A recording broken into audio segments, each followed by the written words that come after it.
with the current structures. Thank you. That ends topical questions. The next item of business is a statement by Alex Neil on the publication of a review into safety and quality of NHS Lanarkshire. The Cabinet Secretary will take questions at the end of his statement, and there should therefore be no interventions or interruptions. I call Cabinet Secretary Alex Neil. Cabinet Secretary, you've got 10 minutes. Thank you, Presiding Officer. In August of this year, this Scottish Government asked Healthcare Improvement Scotland to undertake a rapid review of NHS Lanarkshire services. The report published this morning by HIS is the culmination of that review, and I would like to make a statement today setting out the Government's response. The HIS report uncovers a number of areas where, at times, the standards of care have fallen short of the Scottish Government's expectations for patients. All health boards in Scotland have been instructed that they must ensure patient safety is their top priority. To support this, the Scottish Patient Safety Programme has been working for over 5 years to deliver ways to make Scotland's healthcare safer.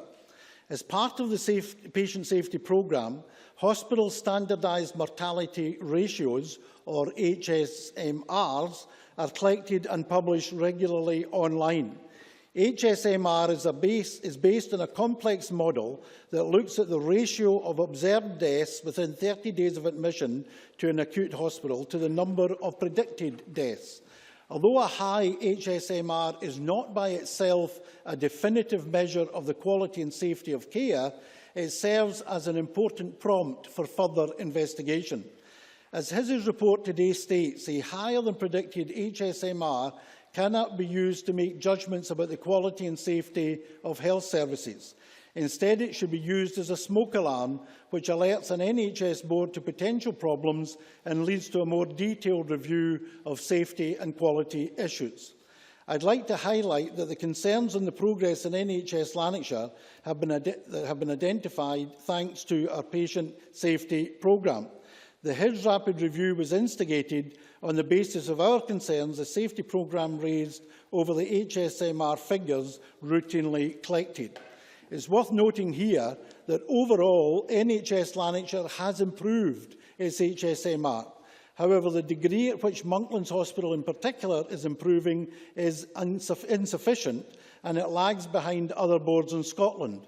Wish's HSMR has reduced by 17.6%, which is greater than the overall change across Scotland of 12.4%, whereas Hare Myers' reduction is 7.1% and Monklands is 4.3% overall.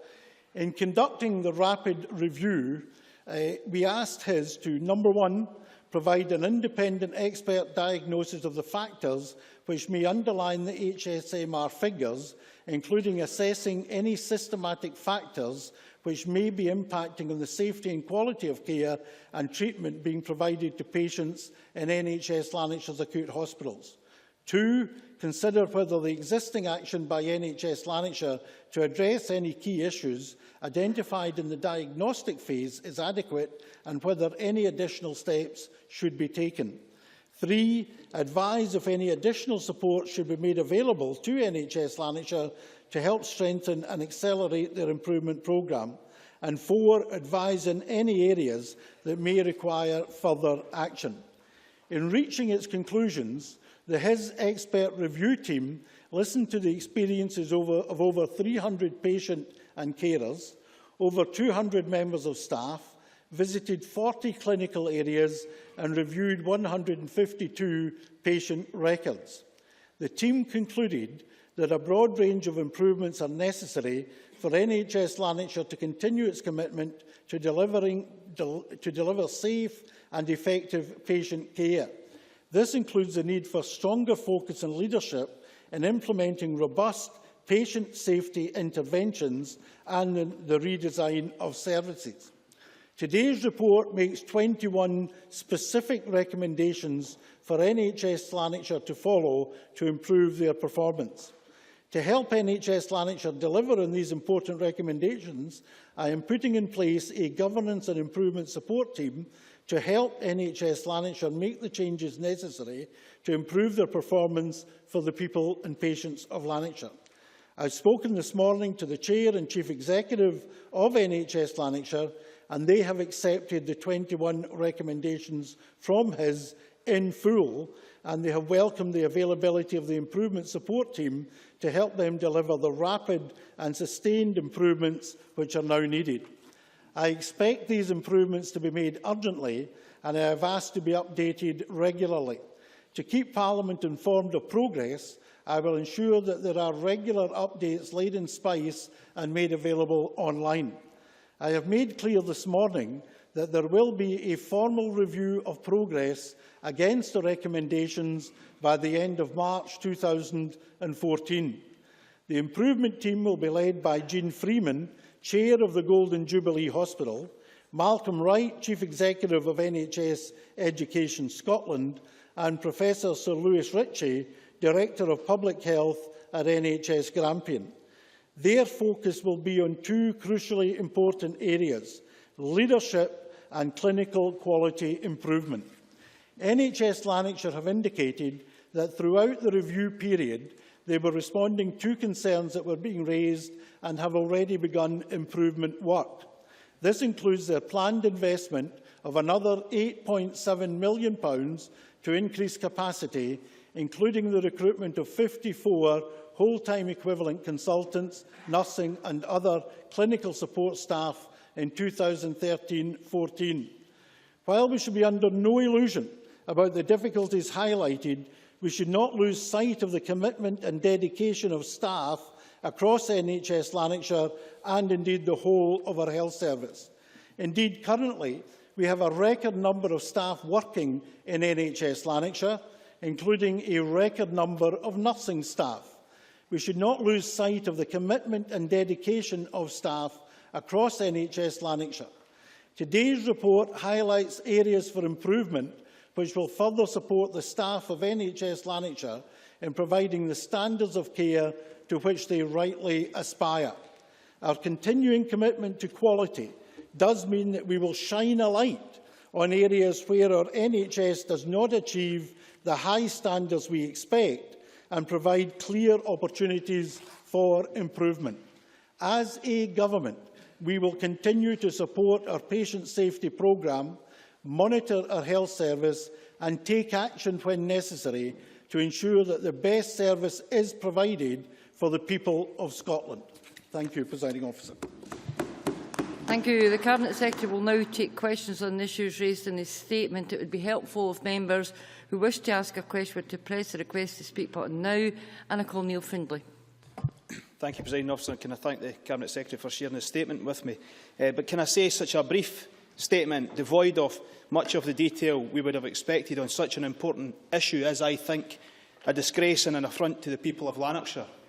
So will the Cabinet Secretary urgently bring this issue to the Chamber in a debate so we can discuss at length these life and death matters? Because this report in NHS Lanarkshire should make the whole of Scotland sit up. This is a damning report that highlights problems with discharge information, poor levels of care, failures to escalate risks, failures to support patients whose condition is deteriorating, poor quality improvement systems, a lack of medical staffing, a reliance on junior doctors, serious concerns about the level of nursing, and a management regime and culture that appears at times completely out of touch with what was going on in the wards on a day-to-day basis. And as the review team heard, staff at all levels indicated that there was a state of perpetual crisis in NHS Lanarkshire regarding unscheduled care. Yet that did not merit a mention from the Cabinet Secretary. Presiding Officer, people have died unnecessarily in Lanarkshire due to failures within the NHS.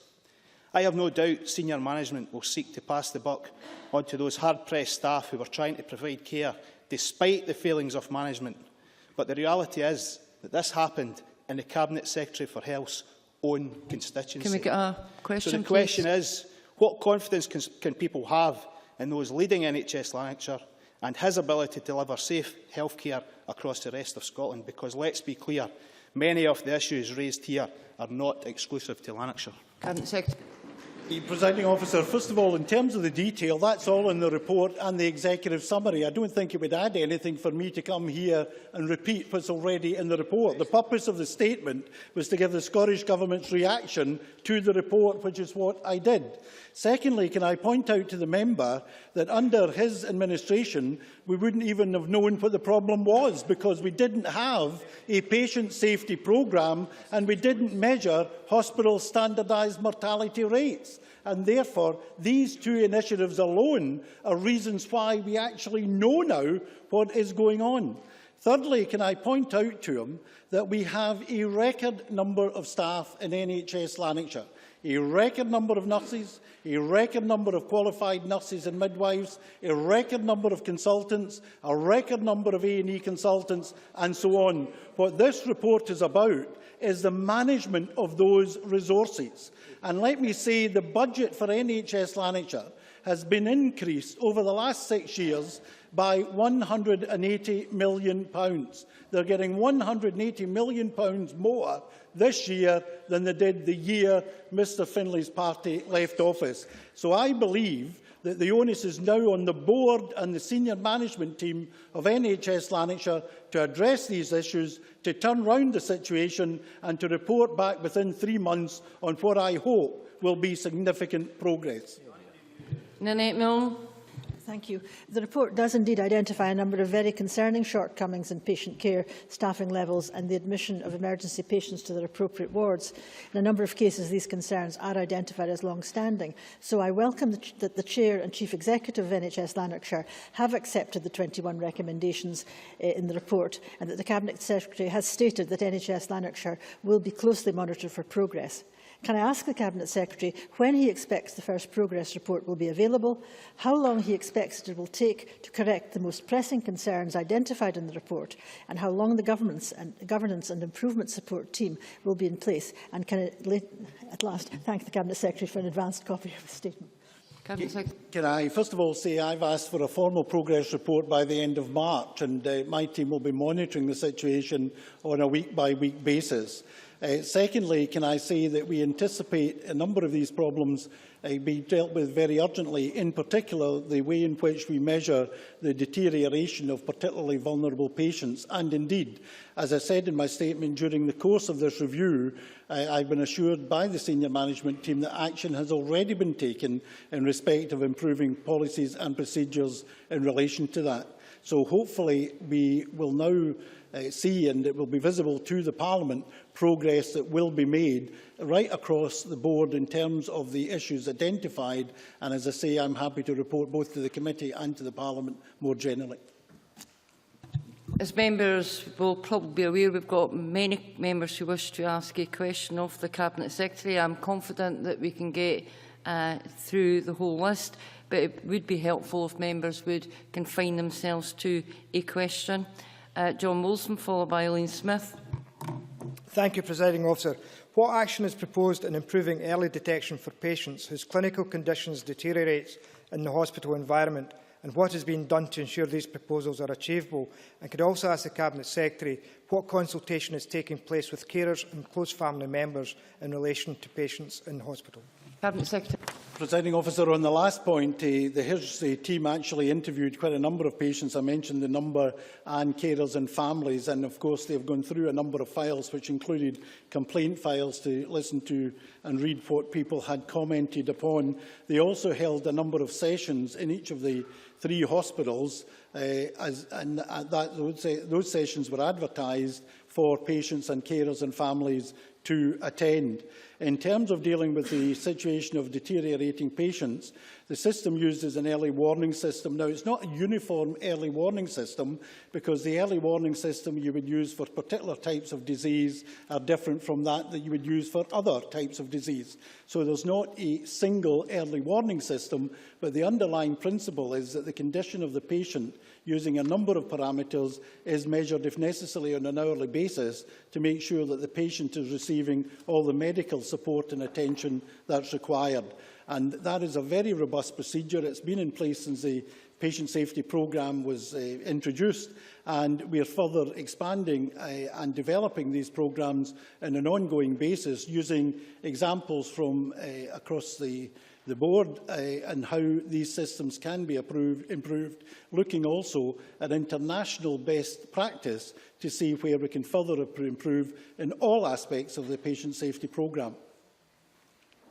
Elaine Smith, followed by Linda Fabiani. Thank you. Does the Cabinet Secretary recall that when I campaigned against the closure of Monklands A&E, I also called at that time for more investment and improvement in the hospital? And given that this report says NHS Lanarkshire staff at all levels have indicated there is a state of perpetual crisis regarding unscheduled care, will the Scottish Government now commit to investing more funding as well as a support team to ensure that people get the care that they need, and also consider an additional minor injuries clinic at Coatbridge to help alleviate the pressure on our A&E?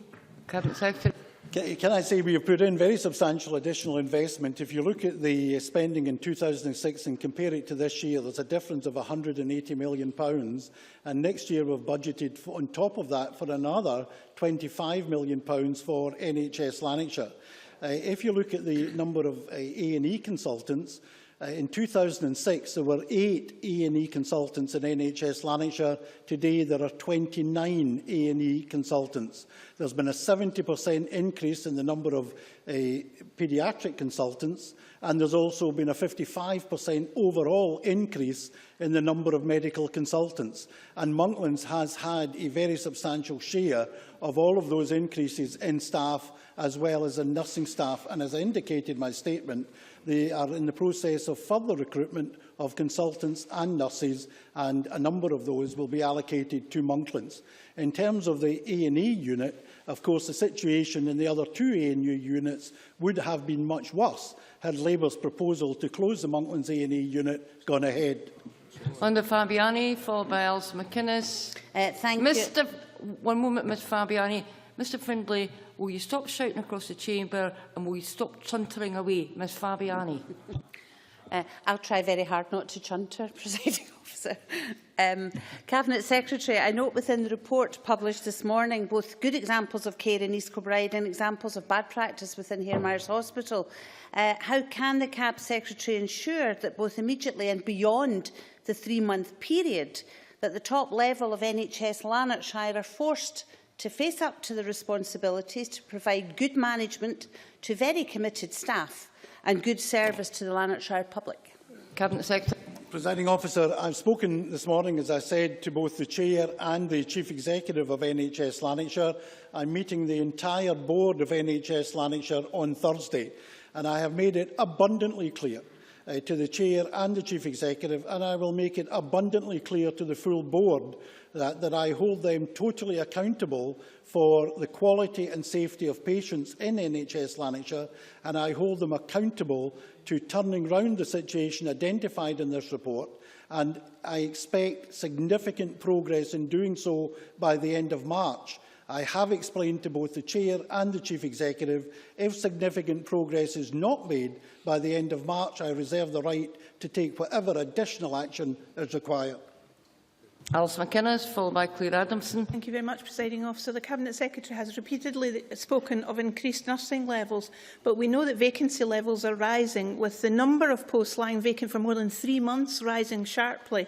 Does the Cabinet Secretary agree that posts lying vacant for many months with the resultant high usage of bank staff and large movements of staff between wards has contributed to inconsistent care and led to avoidable deaths? And what additional support will he offer to strengthen the local improvement programme? Cabinet Secretary.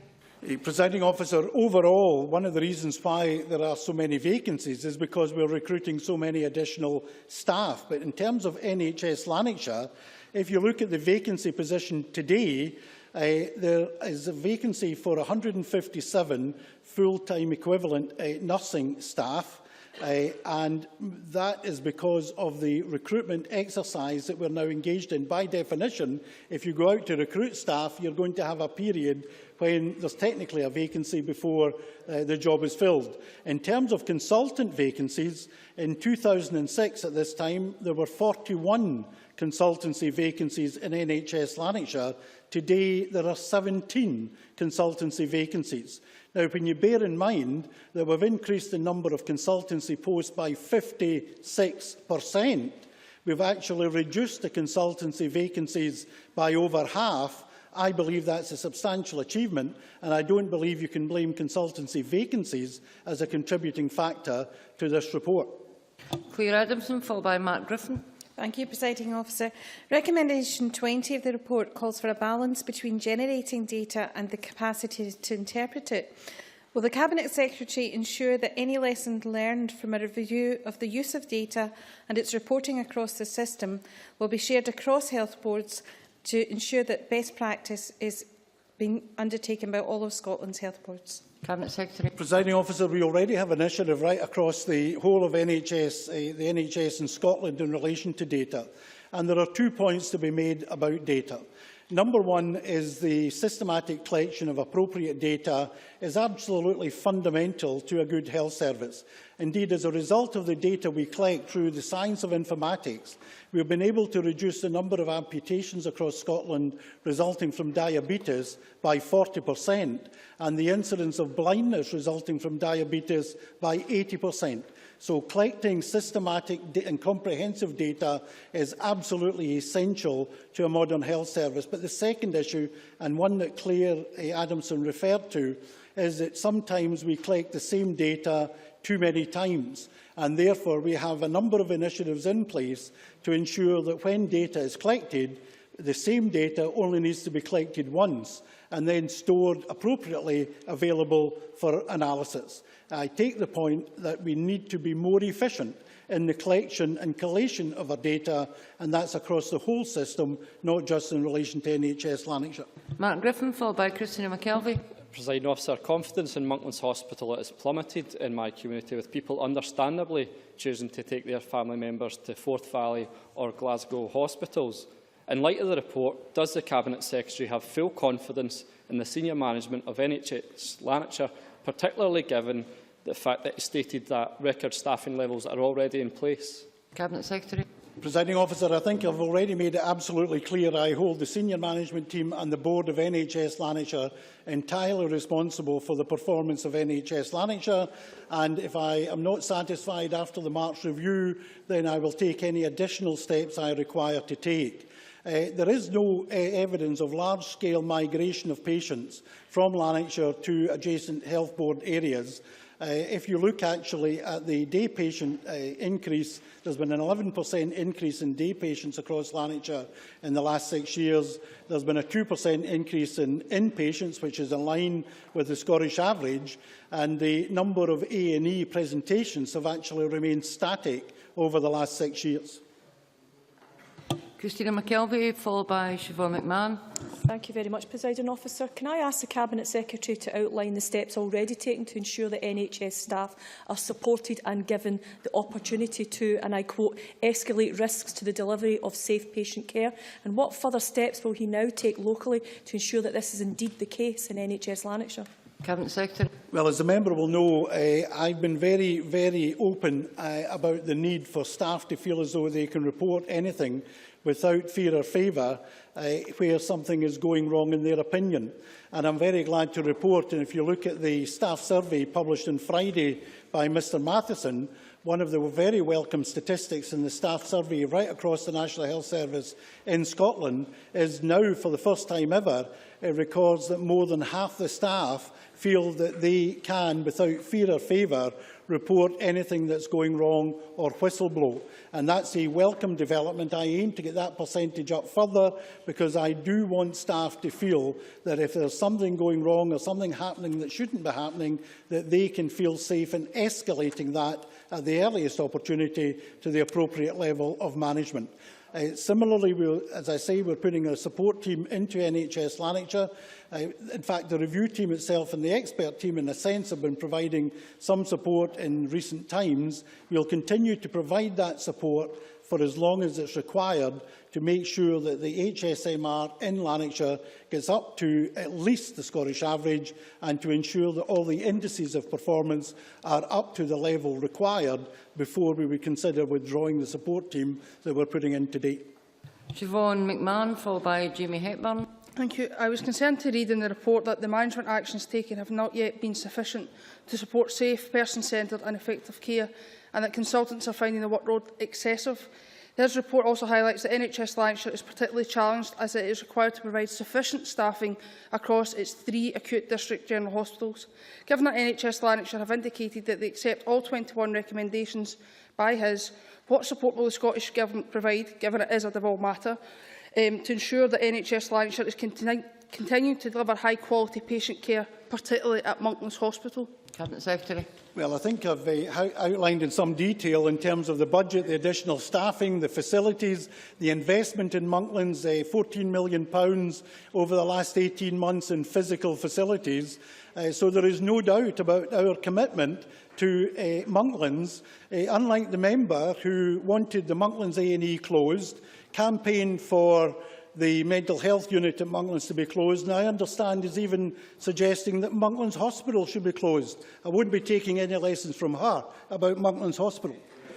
Jamie Hepburn, followed by Margaret McCulloch. Does the Cabinet Secretary agree with me that proper use of the NHS workforce planning tool has a role to play in helping improve their performance and reducing HSMR further, particularly at Monklands Hospital, which serves in my constituency, and that projected staffing requirements out of using this tool should be published regularly by health boards? Cabinet Secretary. I absolutely agree, and the member will be aware that as of April this year I made the workforce tool compulsory for all health boards in all situations, and already we can see some major improvements resulting from that decision.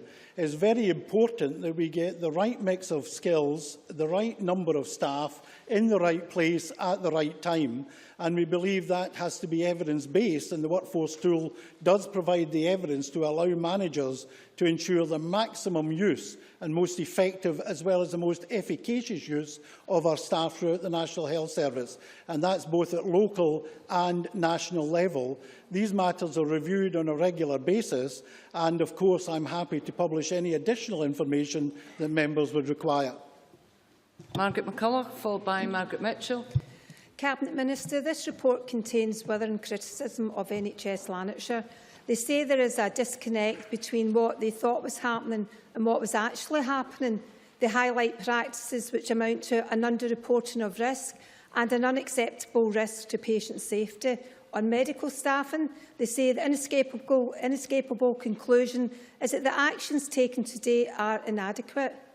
How could all this happen in this government's watch, given the repeated complaints and media attention NHS Lanarkshire has attracted since 2007?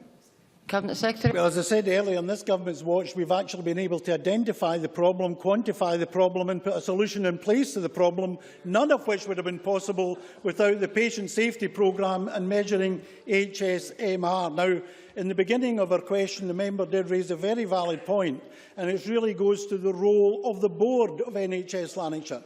And I've been meeting non-executive directors of boards up and down the country, and I've been making it absolutely clear to them that their job is to scrutinise, their job is to question, their job is to make sure the information they are getting is accurate. Their job is to go and visit the front line to make sure the information they are being given reflects what's actually happening in the ward, in the hospital, in the National Health Service.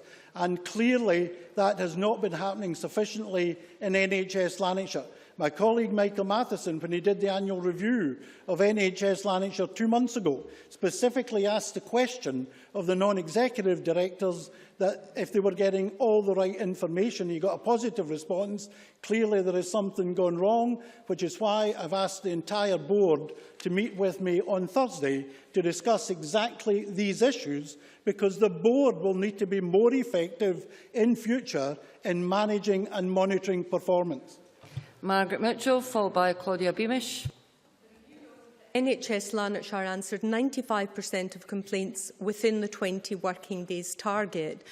compared to 61% nationally. However, the review raised a concern that the board's emphasis is on meeting the target rather than on undertaking a proper analysis of the complaint and responding in full to the issues raised. Does the Cabinet Secretary agree that a review of NHS Lanarkshire's complaints procedure is required, and what will the Scottish Government do to ensure NHS Lanarkshire addresses this problem? Cabinet Secretary. Yes, I do agree entirely. It's a very fair point, and indeed we are reviewing the complaints procedure right across the country, because my belief is that complaints should be used as a management tool to inform the board and the senior management team about those areas where things are going wrong in a health board. And a very good example of that is NHS Grampian, and they have devised a very comprehensive complaints and concerns analysis system that doesn't just look at officially registered concerns and officially registered complaints. It actually incorporates comments made in the social media and in the print media and on broadcast media of any adverse comment on the services provided by NHS Grampian. And I have asked the chairs already, every chair of every NHS board in Scotland, to look at the Grampian system and either adopt it or adapt it, but copy it into their system, so that the complaints procedure isn't just about answering the individual complaints, and that must be done robustly and fairly and comprehensively, but at the same time, let us use the complaint system as management intelligence to highlight and raise alarms where anything is going wrong. Chloe Beamish, followed by Bob Doris. Thank you, Presiding Officer. In relation to patient and carer experience, the review team found that there is considerable variation in the quality and system of care being delivered within all 3 hospitals. And NHS Lanarkshire needs to take further action to develop a culture where every opportunity is taken to learn from mistakes with the aim of improving patient care. An example of this is, for instance, in the passing on of information between shifts. Can the Cabinet Secretary explain how this learning process will be undertaken and give us some reassurance also about how it will be assessed? Cabinet Secretary. Well, we have an organisation called Quest, which is the body for spreading good practice in the National Health Service in Scotland, and we're working in a whole range of areas where this kind of activity can be improved dramatically, and a priority must be to improve it in Lanarkshire. For example, at York Hill Hospital, what they do every morning at 8 o'clock, they have what is called a huddle. And the huddle is where a member from every ward, usually the charge nurse comes from every ward in the hospital, accident and emergency is represented as well, and they go through all the areas, looking at the number of overnight admissions, looking at the predicted admissions that day, looking at the accident and emergency situation to make sure that all the requisite staff are being properly used where they are needed, to make sure that people are in the right beds, in the right wards, in the right place, and to make sure generally that the hospital is running efficiently. Since that system was introduced into York Hill, there have been very substantial and significant improvements in patient safety, the standard of care, as well as the levels of patient satisfaction as measured both by children and by parents. I want to see the huddle as an example carried out in every single hospital, every single morning, 365 days of the year throughout Scotland, because I do believe that's one of the initiatives that can help enormously in dealing with the kind of issues, particularly the changeover of shifts. Another huddle is held at 2 o'clock every day as well, and that's a very good example in practice of how that kind of improvement can be made. Bob Doris, followed by Michael McMahon. Cabinet Secretary, could you reassure the tens of thousands of constituents that I represent in areas such as Cambuslang and Rutherglen that their transfer from NHS Glasgow to NHS Lanarkshire in April 2014 is being appropriately planned for and resourced, given the pressures that the essential improvements outlined this afternoon will undoubtedly create? Cabinet Secretary.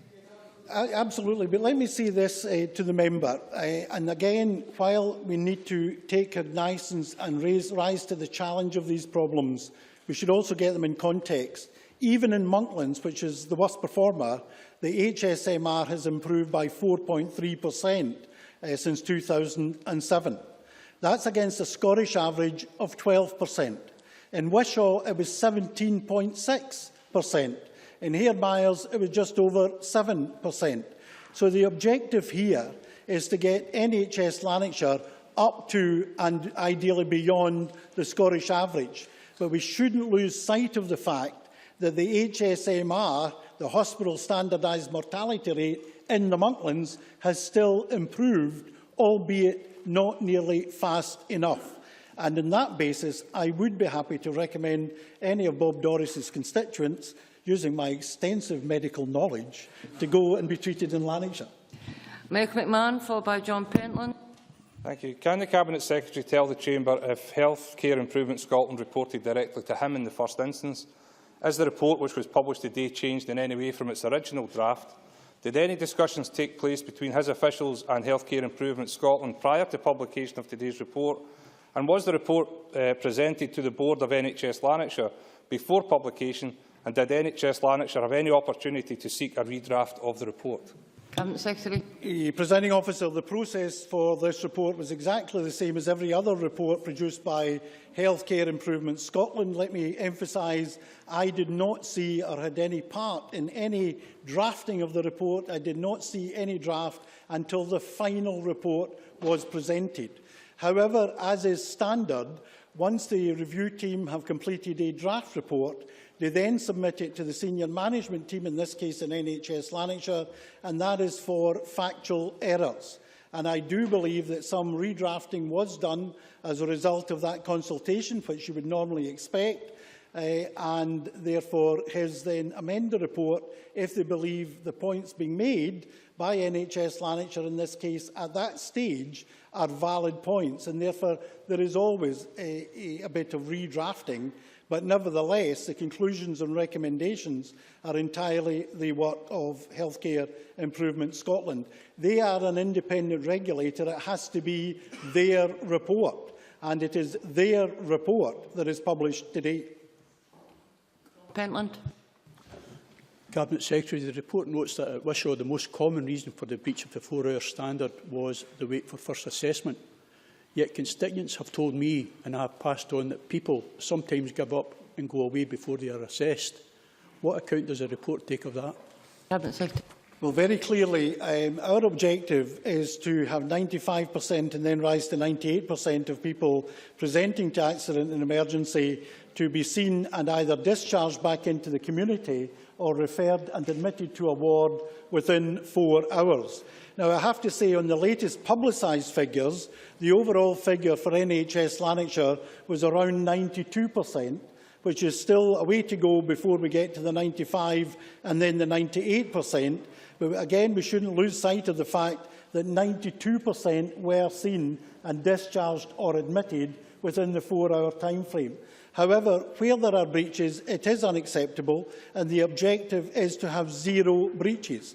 But let me give you an example. I was at Wishaw yesterday with a constituent in my role as an MSP, and this particular patient had been in A&E for a total of 8 hours, and it was a medical decision to keep that patient there for 8 hours. Now, on reflection, the medics now think that that was a wrong decision, but it was a medical decision. I hear all the time, oh, it's because of a shortage of beds or lack of assessment.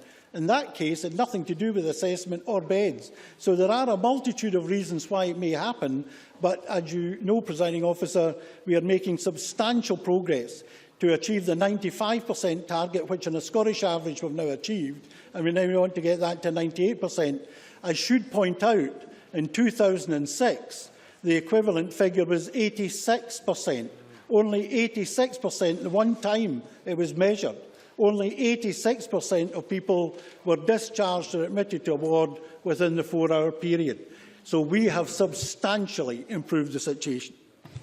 Thank you. That concludes the statement from the Cabinet Secretary. The next item of business is Stage 3 proceedings on the Landfill-Tax Scotland Bill. In dealing with the amendment, members should have the bill as amended at Stage 2, that is SP Bill 28A, and the marshalled list, that is SP Bill 28A-ML. The division bell will sound and proceedings will be suspended for 5 minutes should there be a division on the amendment. The period of voting will be 30 seconds. Members who wish to speak on the amendment should press the request to speak button as soon as possible. Members should now refer to the marshalled list of amendment. I call amendment number 1 in the name of Michael McMahon. Michael McMahon to move and speak to amendment number 1. Mr McMahon.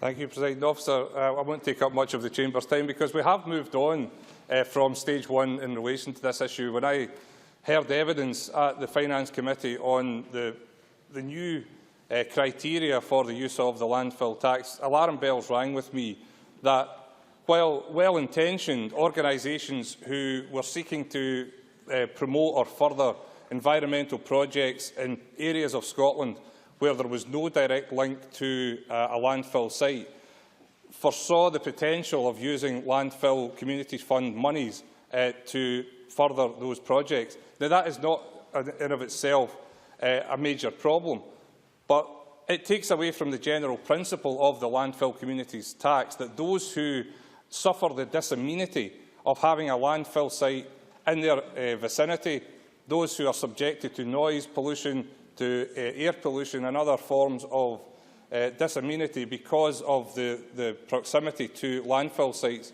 should not have the fund which then supports those local communities diminished in any way in order to support projects which have got no connection to that landfill area. It's a matter of principle, I think, that we have to address this problem. I have had discussions with the Cabinet Secretary, which I think have moved the issue on a fair way from where we were initially, and I thank the Cabinet Secretary for doing that. But having spoken to representatives of those who run landfill communities funds, they too are concerned that these funds may become diminished if the criteria is not set down clearly in the legislation, because they know the benefits that go to local communities that are affected. And that's essentially why I've brought this amendment today. I hope that the Cabinet Secretary will take on board the genuine arguments that have been put forward by those who see the inherent danger in changing the criteria to widen the scope of the Landfill Communities Fund. I think that would be a retrograde step. I don't think it's sufficient to have any protections and guidance. I think we have to see this on the face of the bill. I think we have to be absolutely clear what the Landfill Communities Fund is for. And Briefly, Mr MacDonald. I represent a constituency where an organisation within that constituency administers landfill community fund to a range of projects, some of which do not take place in communities adjacent to landfill. I just wonder if Michael McMahon would clarify, with the intention of his amendment, what would happen to those projects that organisation funds which are welcomed within my constituency. Mr McMahon. The principle here is that there is a set criteria at the moment which works very well, that communities within a 10-mile radius of a landfill site can benefit from the impact of the tax being collected in their area. We don't want to move away from that. There is flexibility in that system. We've heard arguments around it in areas like Skye, where the landfill site is 25 miles from the nearest settled community. But that settled community has all of the traffic going through it to the landfill site 25 miles away. So there's a clear link between the landfill site and the community which is affected by the landfill site being in close proximity to them. What I'm talking about and what has been discussed and heard in evidence at the committee was that projects where there is no direct link between that project and where the landfill fund comes from is being looked at as a source of funding for that project. I don't believe that that's right. I think that has to be changed. I think we have to get this on the face of the bill, and that's why I hope the Cabinet Secretary will support my amendment today, and I move. I have 3 members who wish to contribute and intend to call all 3, but I would urge you to be very brief.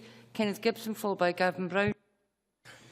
Thank you, Presiding Officer. And first of all, I'd like to thank Michael McMahon for giving us an amendment to debate today. As Michael pointed out, actually, he met with the Cabinet Secretary. Will you use full names, please? Sorry? Full names. It's Michael McMahon. Sorry. as Mr McMahon pointed out, he met with the Cabinet Secretary. I see you preening yourself after saying that, presiding officer. Putting me down there. Mr McMahon met with the Cabinet Secretary along with myself and Jean Urquhart to discuss this issue, because the reality is that there is really very broad agreement on the committee about this particular issue. The issue really is, which the Cabinet Secretary has been wrestling with, and what frankly all members of the committee have been wrestling with, is how we put what Michael wants to achieve and what all of us want to achieve on the face of the bill. Sorry, Mr McMahon.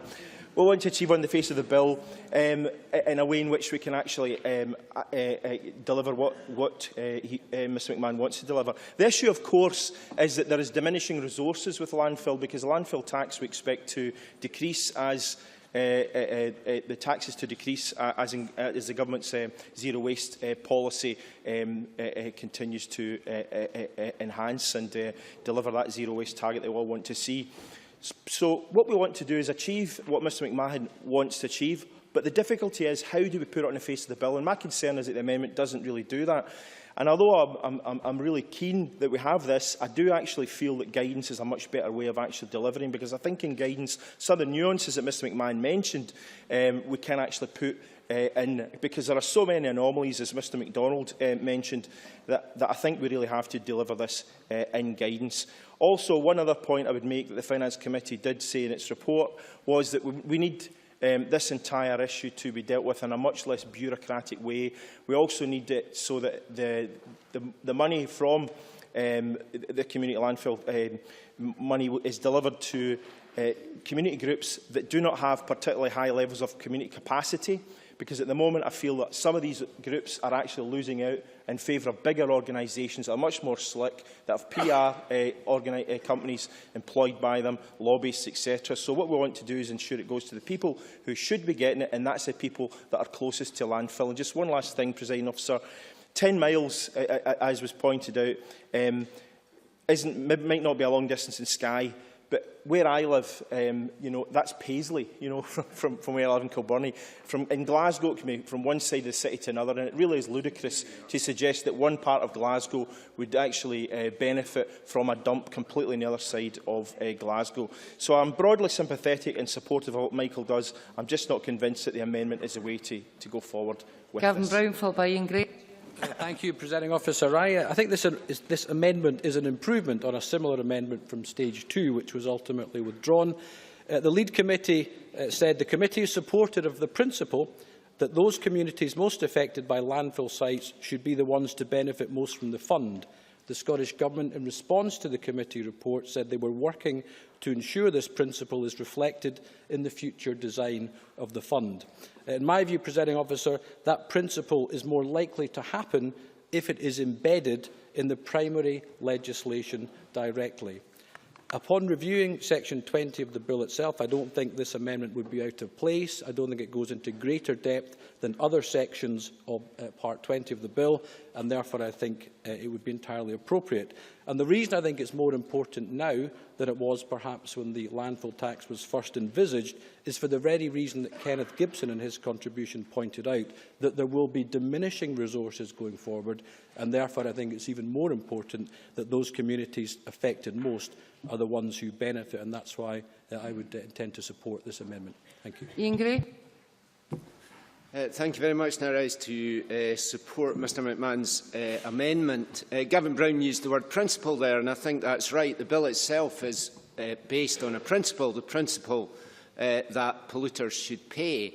And the amendment has a principle which lies behind it as well, and that is simply that the Landfill Community Fund should be used for those communities directly suffering the impact of landfill, and that is they who should benefit directly from the compensation or mitigation which the Community Fund provides. I think in earlier debates we established that the 10-mile limit was too limiting. It is a limit. In my own constituency of East Lothian, there is a landfill site at Dunbar, and that community suffers the most direct effects of the site. But it is true that towns and villages throughout the county suffer a concentration of lorry traffic, for example, bringing waste to the site. So it makes sense that they too should be able to benefit. And indeed, many extremely worthwhile and important projects in my local communities have in the past received funding from landfill credits.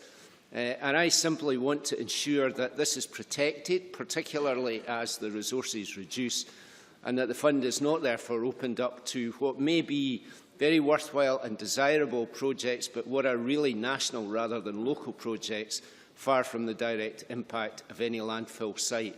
This is a principle that we should have on the face of the bill, and I support the amendment. Cabinet Secretary John Swinney. Presiding Officer, as Mr McMahon has set out, Amendment 1 inserts conditions that money from the tax credit scheme or landfill communities fund should be spent on environmental activities in the locality of a landfill site and affected by its operations. In addressing this amendment, I'd like to set out 3 particular points, but before doing so, can I say we have had a number of very constructive discussions both in committee and outside committee, which I think has helped to inform what I'm about to say to Parliament and which I hope will be the position that is supported by Parliament today. In connection with the 3 arguments I would advance, firstly, I believe that establishing eligibility due to proximity is better set out in guidance and regulations.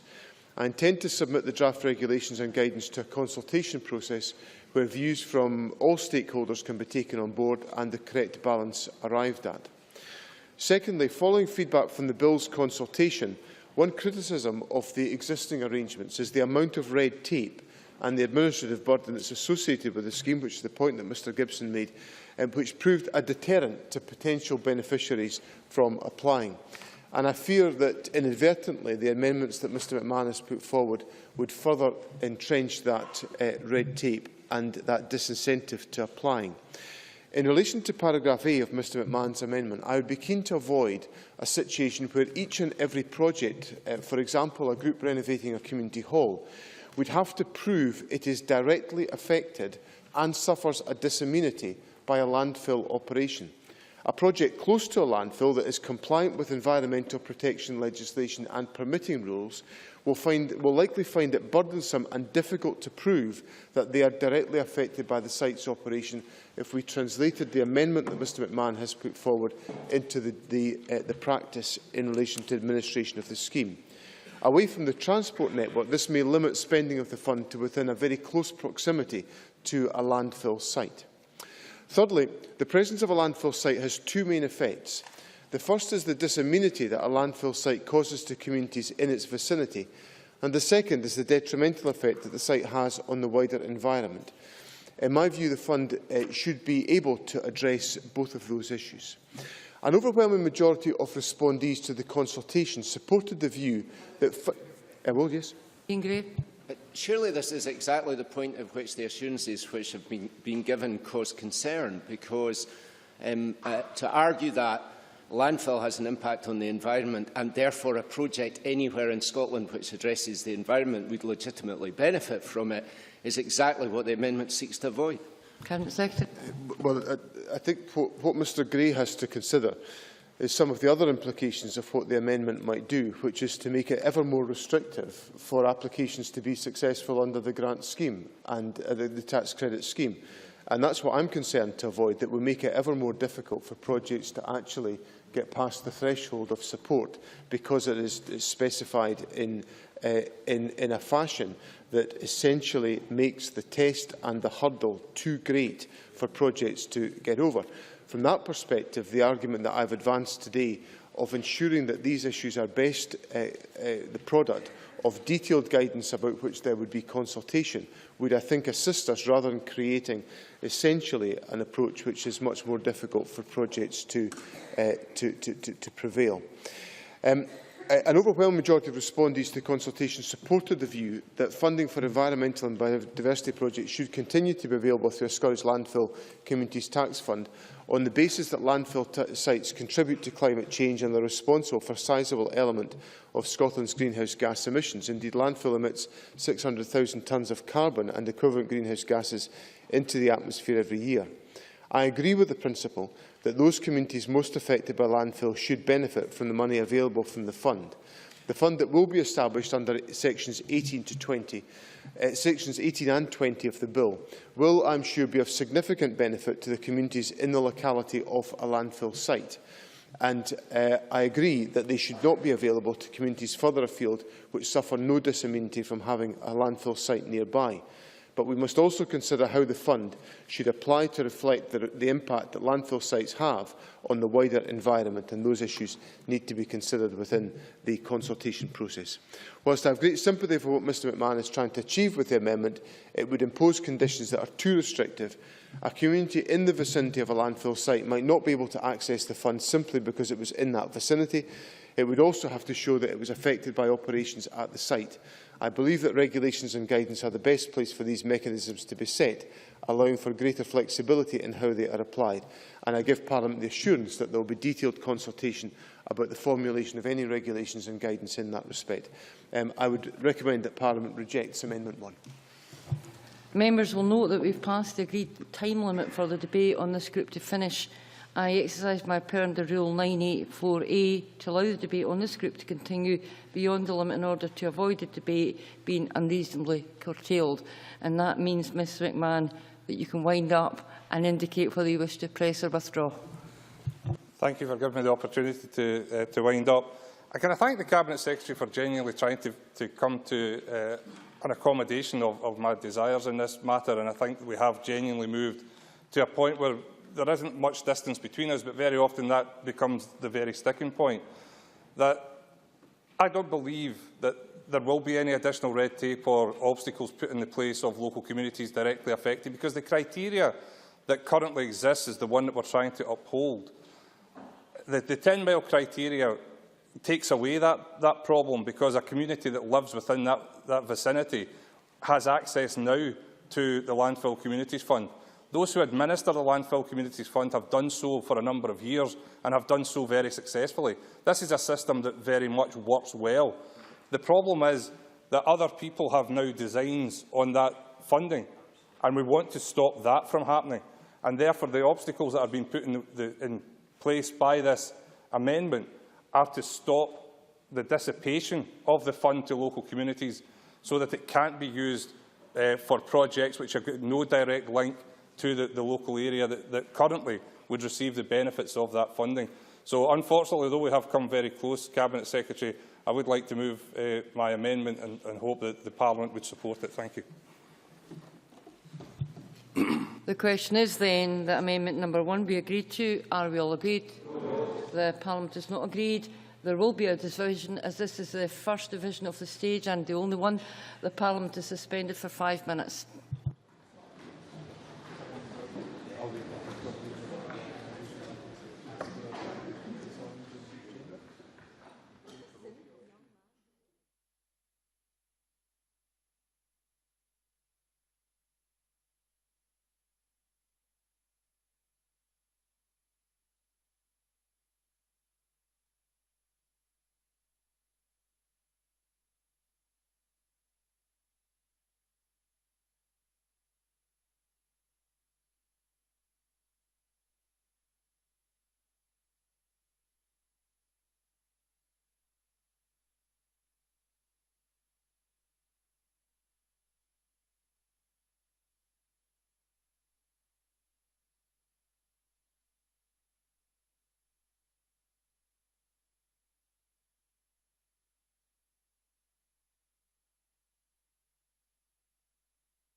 Order. Since there was a division on Amendment 1, we will now proceed with the vote. This is a 32nd division, and I would ask that members cast their votes now, please.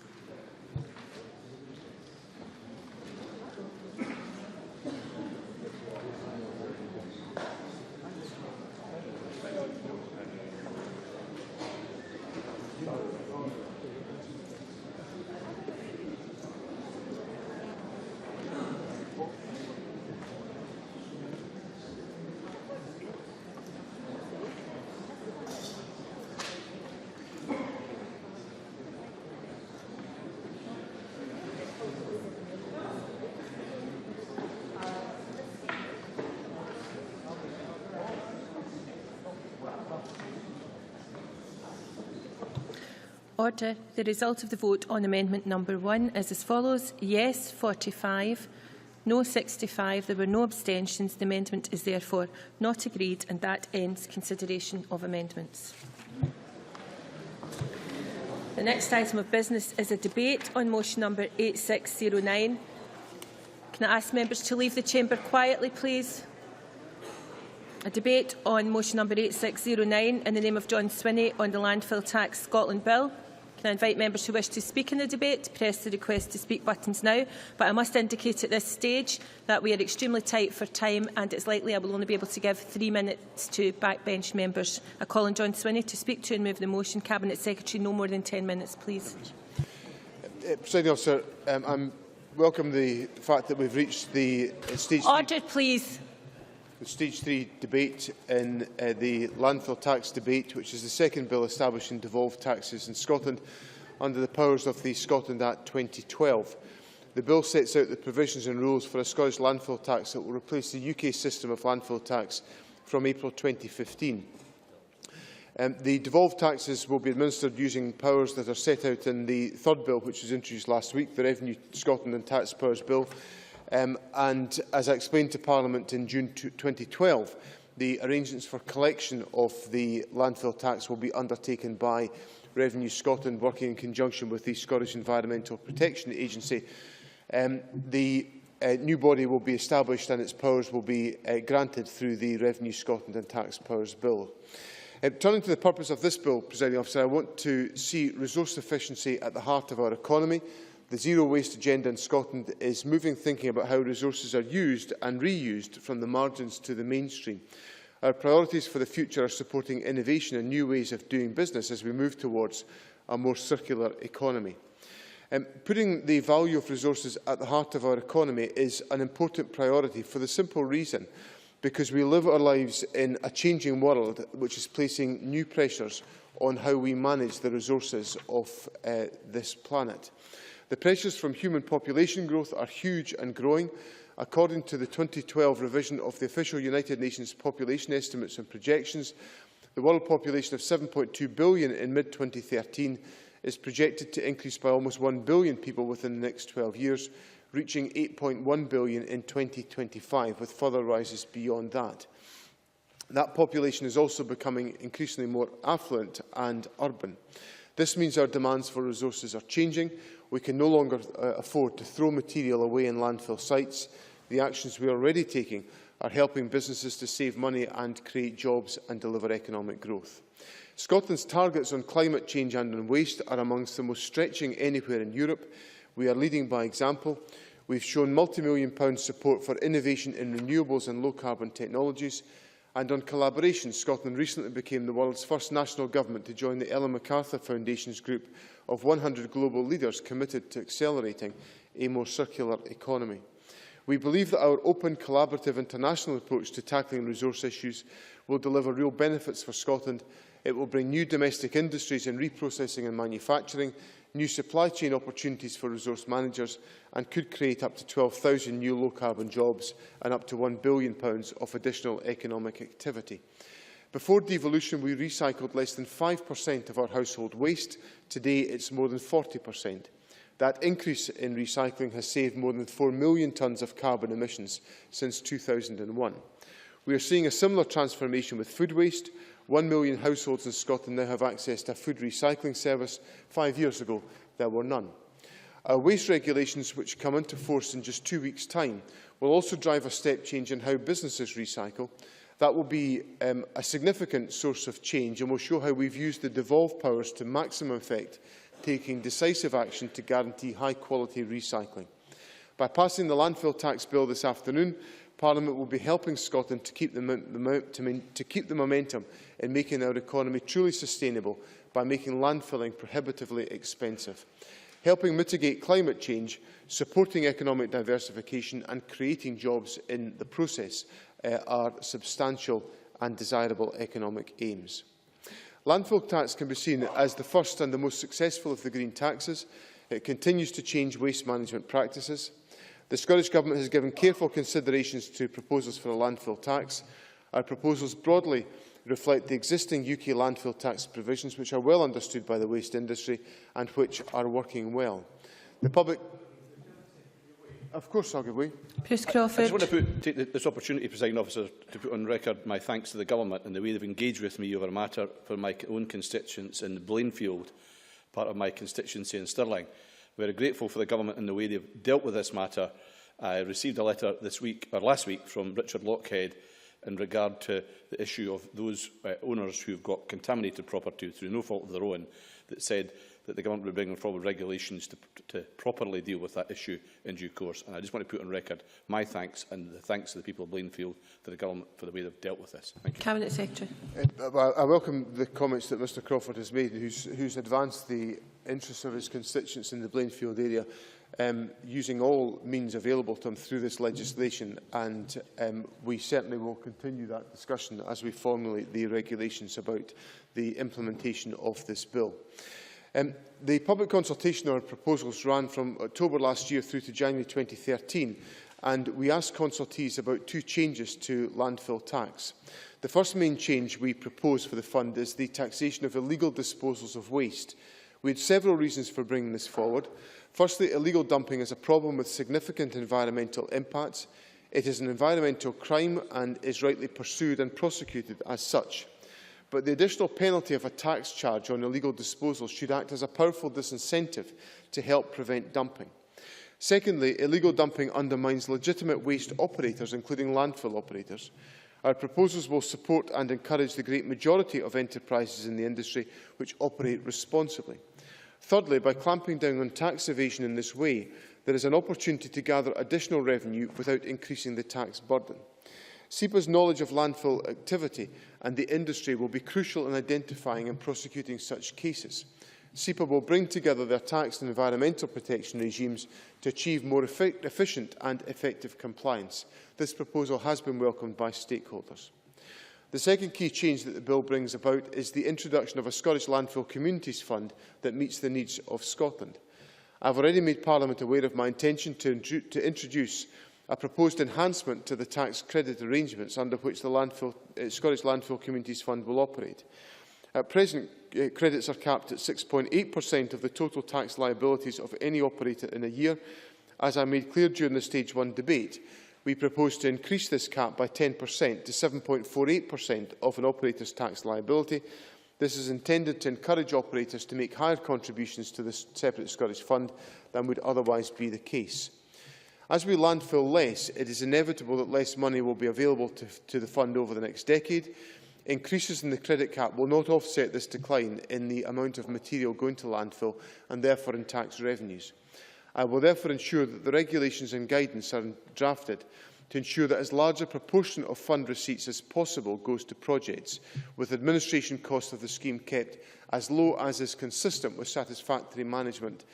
And I place on record at this stage my concern about the degree and level of administration costs that are associated with the existing landfill tax scheme, and my objective will be to reduce those significantly as part of the regime that we put in place. I recognise that the Communities Fund has been very successful, managing to lever match funding and help communities affected by landfill. It is my intention that the Scottish Landfill Communities Fund, introduced in April 2015, will maintain its private funding status. This will allow projects benefiting from the fund also to seek match funding, for example from the Government or the European Union. This can often make a difference in ensuring the viability of a project. I have also given consideration to the regulation of the Scottish Landfill Communities Fund. It is my intention that regulations will provide for SEPA to regulate the Scottish Landfill Communities Fund from April 2015.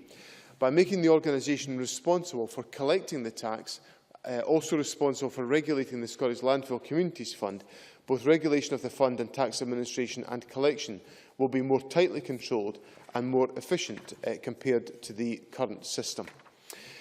Presiding Officer, there are two further points I wish to make in closing. We propose that key elements of landfill tax will be set out in secondary legislation, for example, tax rates, potential exemptions from hazardous waste, detailed arrangements for tax credits, operation of the Landfill Communities Fund, and the list of wastes that fall into the lower and higher tax bands.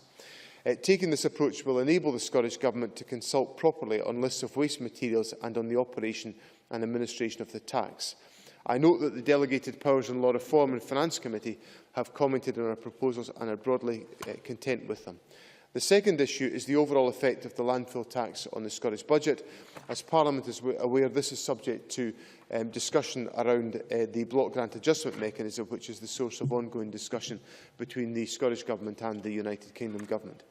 President Officer, in closing, I am confident we will have the legal and administrative systems in place in good time to collect a fair, efficient landfill tax in Scotland from April 2015. We will also have a tax that is distinctively appropriate for Scotland, addressing the real issue of illegal dumping, and that applies a distinctive approach to tax credits and to the Landfill Communities Fund into the bargain.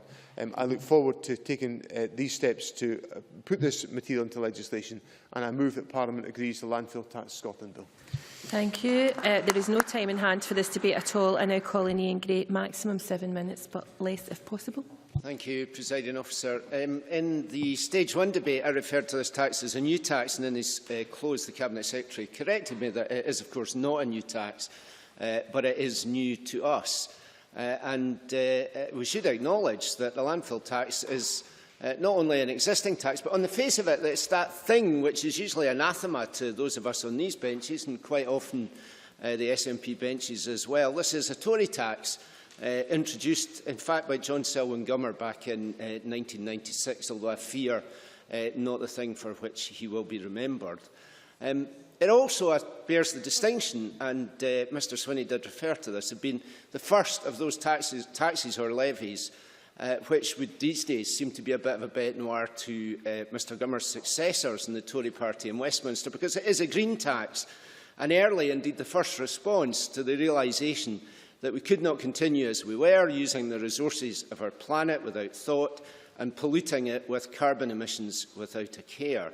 Mr Swinney, I think, eloquently explained why that imperative should exercise us no less today than it did 20 years ago. Indeed, all the evidence is that we've been too slow to respond, and the consequences have been ever quicker to emerge, with the recent IPCC report the most urgent and damning yet on how our climate and planet is changing.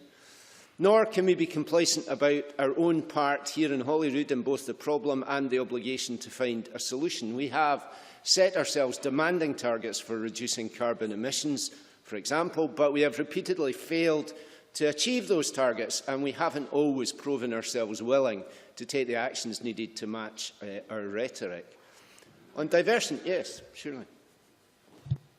Sorry, Paul Wheelhouse. I thank the member for taking an intervention, but would the member accept that even in the worst-case scenario set out in the RPP2, we will do more than the most ambitious governments in Europe in terms of Germany and Denmark by achieving more than a 40% reduction? Ian Gray. Well, I think perhaps the Minister has more confidence in the RPP2 than I do, but let's see what happens as time unfolds. What I did want to say, though, was on diversion from landfill and increases in recycling, there has been tangible progress, which we can claim, and indeed the Cabinet Secretary referred to that. And to that degree, we can claim that the landfill tax has been a success. Indeed, at the time of its introduction, municipal waste to landfill UK-wide was 54 million tonnes per annum. By 2012, it had fallen to 19 million tonnes. So the tax we inherit is a successful one, and therein, I think, lies the support for it from across the chamber and all shades of political view. In legislating to pursue landfill as a devolved tax, the most important thing then has to be that we create a framework which ensures the tax continues this success. After all, by the Scottish Government's own calculation, in 2011, landfill still emitted the equivalent of 600,000 tonnes of CO2 into our atmosphere. What the devolution of this tax does then is to give us the opportunity to consider how it operates and how we might use and change it so that it even more effectively reduces waste further. And it does seem common sense that there is a law of diminishing returns here, with the gains made in the early years of a serious effort at recycling and reusing being the easy progress to secure, with, as time goes on, the necessity to try harder and be smarter about how we deploy measures such as this tax to get those further gains. So it is a pity then that on something as basic as the rate itself and how many rates there might be, we still know very little. The Cabinet Secretary at every stage has said he's minded to set a rate no lower than the one he inherits in April 2015, although he won't confirm that for us until September next year. At stage one, there was considerable debate around waste tourism, where differential rates would either lead to reduced income as landfill was exported to England, or conversely waste would be imported to landfill in Scotland. We never really did, I think, get to the bottom of that, with the Cabinet Secretary expressing a view that this only becomes an issue if there is a differential of £15 per tonne, although committee witnesses suggested £10 per tonne would provoke such an effect. And this matters because it does imply a rather limited capacity for us to use the new powers to choose our own rates. And it does seem to me, I think, to reflect a rather cautious approach by the Cabinet Secretary. And perhaps for the same reasons, we still don't have an indication as to whether the Government favours an escalator in rates. And that's been significant in Landfill-Tax's success in the past, since there's surely a connection between its effectiveness in reducing waste and the fact that it is heading for a rate 10 times the original one when introduced. And finally, we remain in the dark for the moment as to whether the Government has any plans to introduce new rates to differentiate further between types of waste, or indeed move any categories of waste between existing bands. The landfill tax is a fairly blunt instrument, and there does seem to be an opportunity missed here to have properly explored whether and how we could sharpen it up. But as regulations follow the legislation, no doubt we will return to these issues, because action on waste and carbon is pressing, and we have to do more than simply frame the legislation as this bill does. Final minute. On the positive side, I'm pleased that if and when these changes are made, they will now be subject to an affirmative procedure, and I'm glad the Cabinet Secretary listened to representations to that end.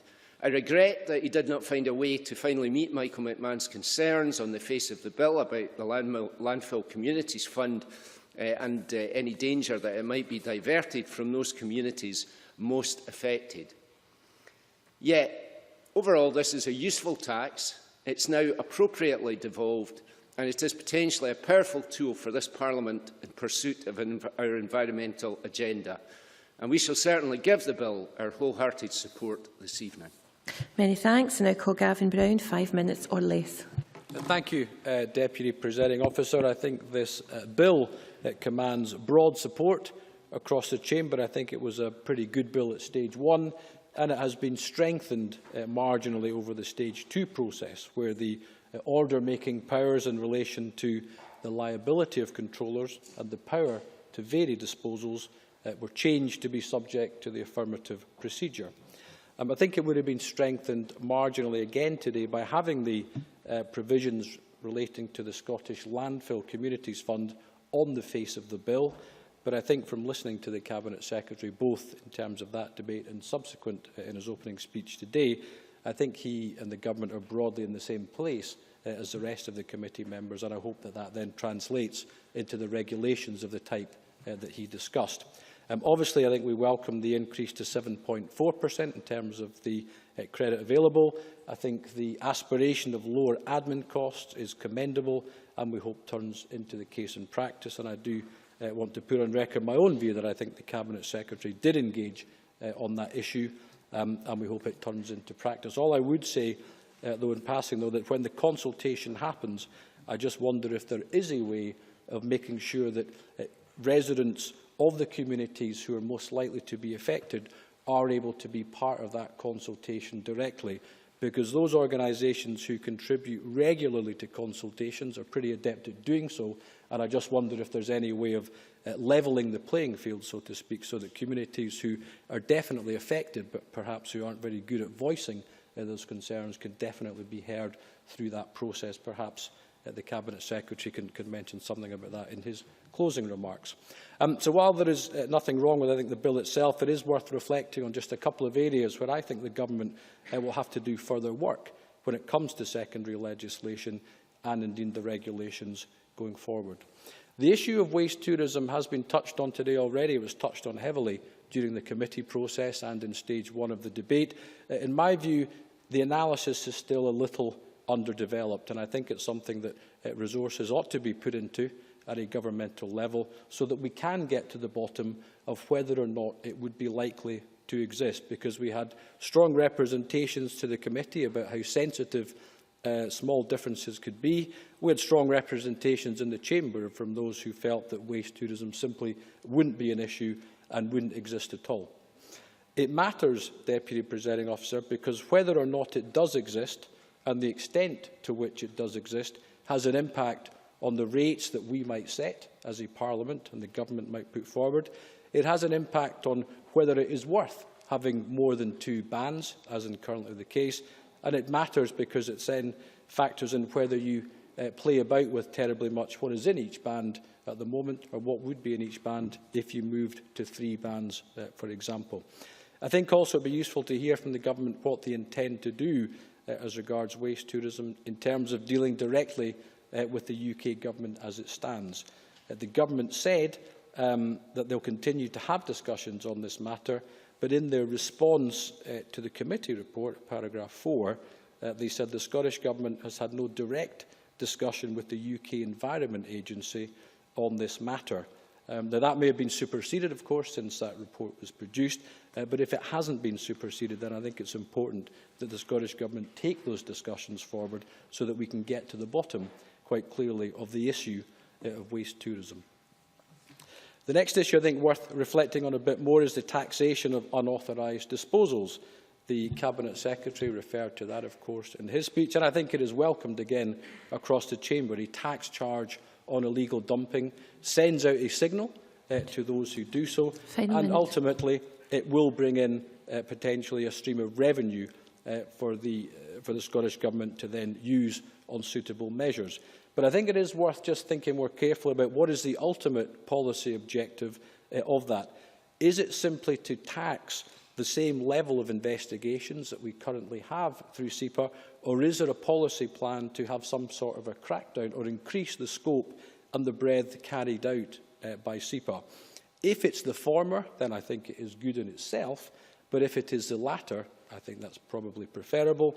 But we would have to think carefully about the kind of resources required in order to do that. As the Chartered Institute of Waste Management said, SEPA would require additional resources in order to bring such activities into the tax regime and to apply any criminal sanctions. Worth reflecting on, Presiding Officer, and we will certainly support the bill later on this evening. Thank you. And turning to the open debate, I'm afraid I can only give speeches of 3 minutes to 4 members. I apologise to the 5th member who I'll not be able to call, and I make a plea to closing speeches if they could be shortened. I call John Mason to be followed by Michael McMahon. 3 minutes. Thank you, Presiding Officer. And it's always good to welcome a new tax, although I take the point that in fact this is a replacement tax, and probably many people will see little immediate change. I accept that this is a relatively small tax, and we actually hope it will become smaller over time. But even with this tax, only about 15% of taxes paid in Scotland will come under this Parliament's control. However, it's still an important tax, not least as it brings together the environment policy and revenue raising. On unauthorised disposals, it's very much to be welcomed that there will be an introduction of both the tax and the fines to be paid by those who carry that out. Obviously, with all taxes in Scotland, we need to be aware of what our neighbours and competitors are doing. We might want to have a higher tax, For example, higher landfill tax for the good of the environment, but there's little point doing that if it only shifts waste across the border and we suffer a loss of revenue. So the statement that Scottish rates will mirror UK rates and that rate will be no lower than the UK rate in 2015 is pretty fair, I think, in the circumstances. Of course, the rate of tax has still to be decided, and that's been already mentioned, but I do think there's a number of red herrings swimming around in this regard. There is no certainty over UK tax rates going forward, so neither businesses nor individuals can have any more faith in a UK administration than in a Scottish one. In fact, it could be argued that John Swinney is much more boring, more stable than George Osborne is. So we can actually expect more sensible tax decisions, I would suggest, in Scotland than you might get in the UK. On the block grant adjustment, we still have to wait and see whether there will be sensible decisions or not around that. The odd thing about landfill tax is that if it is successful, the tax take will fall, and that must be taken into account when the block grant adjustment is made. Final minute. Clearly, all three block grant adjustments for the three taxes which we're taking over are subject of negotiation between the Scottish and UK governments. The Revenue in Scotland and Tax Powers Bill has just been mentioned and was introduced on Friday, and I'm certainly looking forward to looking at that in detail at the Finance Committee. Tax avoidance is a very topical issue, so we have the opportunity to put down some markers on that. Trying to achieve fairness can lead to complex legislation, and that in turn can mean loopholes for those who can afford expensive tax advice.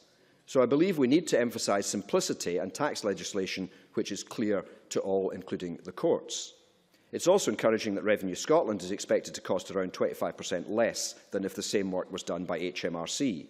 So in conclusion, this is the second of the proposed tax bills stemming from the Scotland Act. Very much welcome the fact that control is coming to Scotland. I think we have to accept we have limited room for manoeuvre on landfill tax, but we need to tackle this huge problem of waste which we face, and I do believe this bill gives opportunity to do so. Many thanks. I call Michael McMahon to be followed by Kenneth Gibson.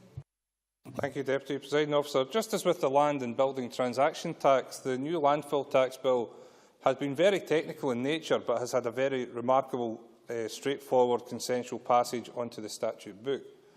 Although never a major obstacle to the smooth passage of this legislation, it is important to observe that some concerns remain that many aspects of the tax are to be contained in subordinate legislation, and that this has, to an extent, created a lack of clarity and certainty concerning issues such as rates of tax and the power to change materials to be taxed, as Ian Gray pointed out. However, while the use of subordinate legislation has been somewhat contentious, members will know that I have been particularly exercised about the potential for the Landfill Communities Fund to be raided for the purposes beyond communities directly impacted by having landfill sites located near to them. There can be no doubt that the Landfill Communities Fund's purpose is to provide benefits out of the taxes raised from landfills where there is a clear and recognisable disamenity to local communities. And it was during evidence at the Finance Committee that I became concerned that organisations with a good appreciation of environmental issues indicated that they had designs on the resources available from the fund and were seeking to siphon some of the monies off to help with projects no doubt worthy, but entirely unrelated to the communities around which the landfill tax was generated. The suggestions put forward by these groups to review the scope of the Landfill Communities Fund rang alarm bells with me, so I am glad that despite the Cabinet Secretary rejecting my efforts to have this issue addressed on the face of the bill, he has moved from where he was at stage 1 to accepting the validity of my concerns and agreeing to developing guidance the points I have been making about ensuring that the connection between disamenity and funding is made. As I said at stage 1, any change to the current scope of the Landfill Communities Fund would be fundamentally unfair and violate the principles of environmental justice that we hope to deliver. Final minute. There is no doubt that communities near landfill sites face more environmental problems as a result of landfill than those which do not. Those living near landfills have to deal with the odours, the dust, the litter, the noise, and often the visual intrusion. So changing the latitude of the fund would also leave communities with less money to mitigate the effects of landfill. Opening the fund to broader environmental objectives, coupled with the envisaged reduction in landfill tax receipts, will inevitably produce less funding in the long run to landfill communities. It's only fair that communities that are the dumping ground for waste should receive the maximum possible benefits from the taxation of those landfill sites. At the end of the day, this money is raised at the expense of communities near landfills. Therefore, the money should be dedicated to those communities. But again, I'd like to thank the Cabinet Secretary for taking this issue on board, and it's because of the efforts that he's made that I have absolutely no difficulty whatsoever in voting for the Landfill Scotland Bill tonight when we come to vote on it. Thank you. Many thanks. Kenneth Gibson, followed by Malcolm Chisholm. Thank you, Presiding Officer. And as convener of the Lead Committee, I'd first like to thank the clerks, the officials and witnesses who helped the Finance Committee in its deliberations throughout the progress of this bill. As we know, the Landfill-Tax Scotland Bill will encourage and promote higher levels of recycling and simplifies the landfill tax system by making it more straightforward and easy to understand. As Scotland continues to build on the success of recycling and climate change policies, the amount of waste going to landfill will decrease, which is to be expected as we work towards achieving our climate change targets. In evidence to the Finance Committee on 19th of June this year, Finance Secretary John Swinney said, and I quote, "My expectation is that in the coming period we will see a long-term reduction in the revenue from landfill tax. We accept that the success and effectiveness of recycling policies, which are part and parcel of the Scottish Government's wider approach to achieving the emissions reductions that are required under climate change legislation, will result in a reduction in receipts from landfill tax. Clearly, we will need to deal with that as a government." The bill also includes provisions for the taxation of illegal dumping, strengthening business opportunities for landfill operators to dispose of materials properly and effectively in accordance with a wider regulatory infrastructure. And it will also bring all the activity into the Government's wider environmental agenda for more sustainable waste disposal while deterring criminal activity. Well, the Scottish Government has not made a specific estimate of the expected tax receipts from landfill in 2015-16. The Finance Committee recognises the significant difference between the predictions and projections for landfill tax receipts in Scotland, which we discussed in detail at Stage 1. In October, the Rural Affairs Secretary launched Safeguarding Scotland's Resources, a blueprint for a more resource-efficient and circular economy. This plan builds on the success of Scotland's Zero Waste Plan, identifying actions to shift the focus onto waste prevention and resource efficiency, improving productivity and competitiveness.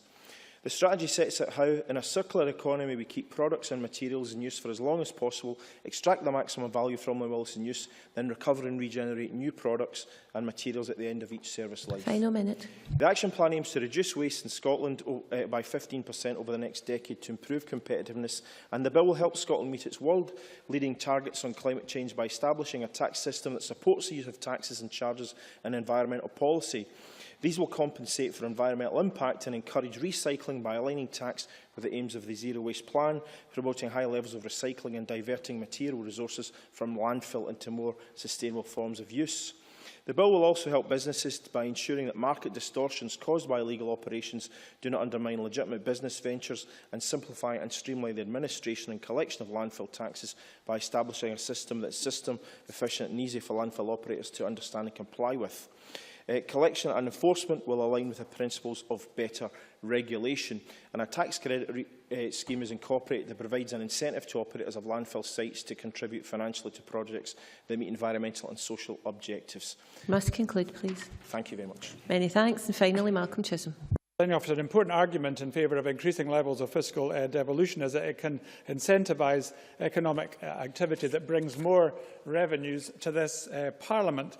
This particular piece of fiscal devolution, however, works in the opposite direction, since ultimately we want to collect as little tax as possible by incentivising people to move away from landfill. And that has profound consequences for the block grant adjustment. Basically, it should be as small as possible. The financial memorandum of the bill predicts that landfill tonnages in Scotland will significantly decrease over the coming decade, with a corresponding reduction in receipts. This is a necessary consequence of the laudable targets outlined in the Zero Waste Plan, which proposes long-term targets of recycling 70% of all Scotland's waste and only 5% of remaining waste ending up in landfill by 2025. The Scottish Government estimate that landfill tax receipts will fall from £107 million in 2015-16 to around £40.5 million in 2010-12, and that should be our guiding figure when it comes to negotiations on the block grant adjustment. So basically we need, once we have this devolved tax, to drive it forward for economic purposes without worrying about the revenue consequences, because the whole aim of the bill is to have less revenue. But we must also recognise the constraints facing us now, and those have been most commonly expressed in terms of illegal dumping and waste tourism. Sometimes those pull in opposite directions. For example, if we set asbestos at 0, that would be good for stopping illegal dumping, but it would encourage waste tourism from England.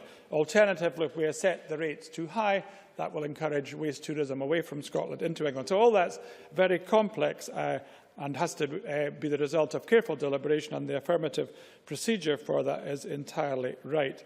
Now, where matters are a lot clearer is in terms of the tax on illegal dumping. That is unreservedly good, and so is the enhancement to the Landfill Communities Fund, which the Cabinet Secretary reminded us of today. Final minute. The disappointment, of course, that we feel in relation to that is that the Government did reject Michael McMahon's amendment, which I think was right, in insisting on a link between a project and a landfill site, and I hope that the guidance will still embody that principle in some way or another.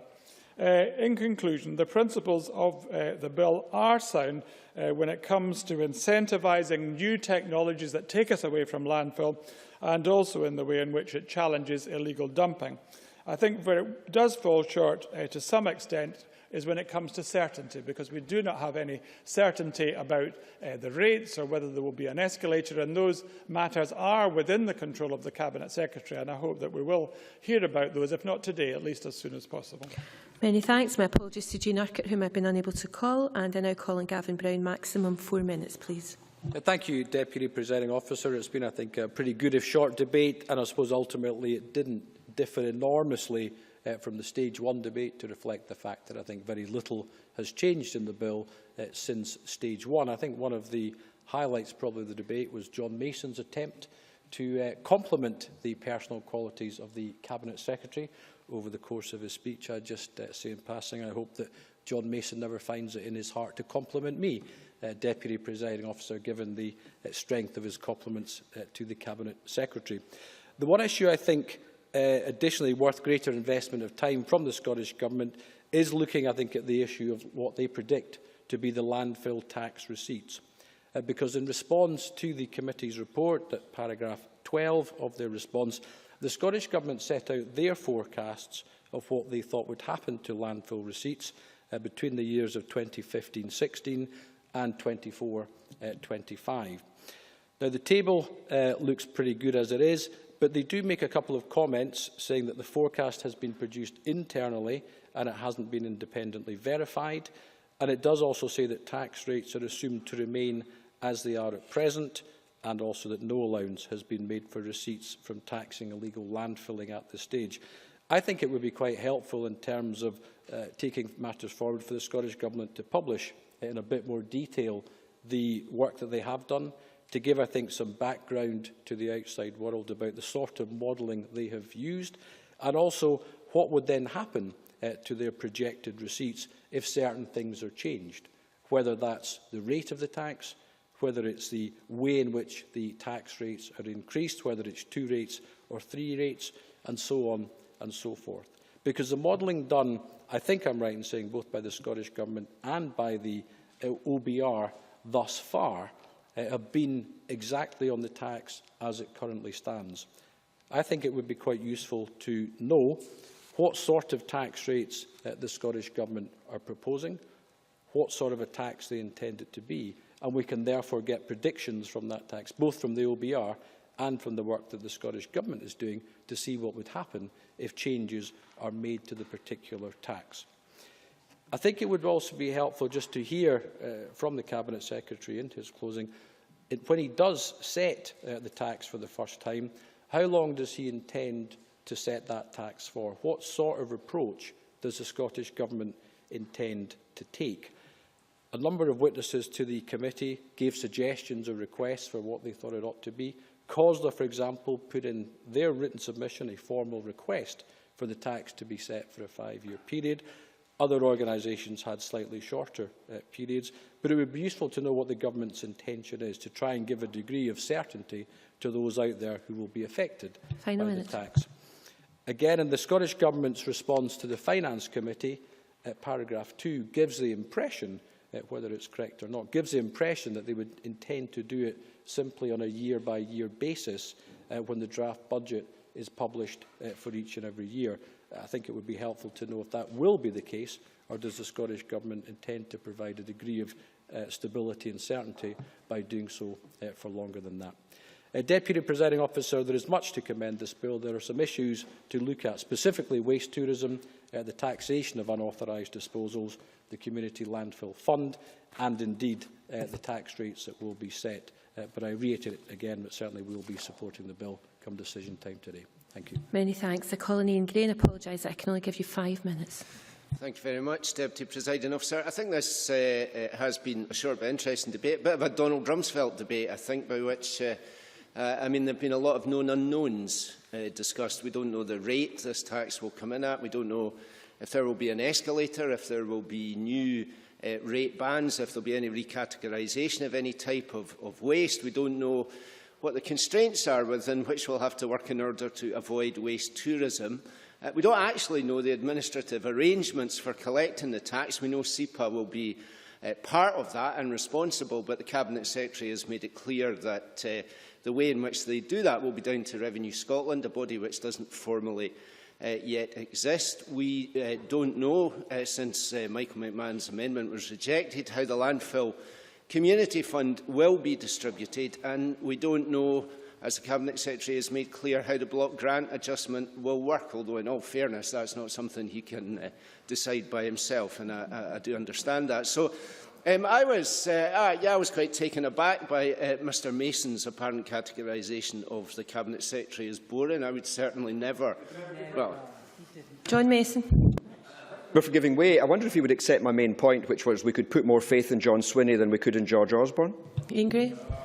well, I'm actually the degree to which we can put or have to put faith in Mr Swinney is exactly the point I'm coming to. I thought Mr Mason was rising to apologise to the Cabinet Secretary, but perhaps he'll do that privately. Certainly, in terms of all of these things we don't know, I would have to say that the Cabinet Secretary, if anything, has been intriguingly enigmatic with regard to the detail of this bill and the tax. Since it is true, Mr Mason, that we will have to take a lot of the Cabinet Secretary's reassurances on trust and faith.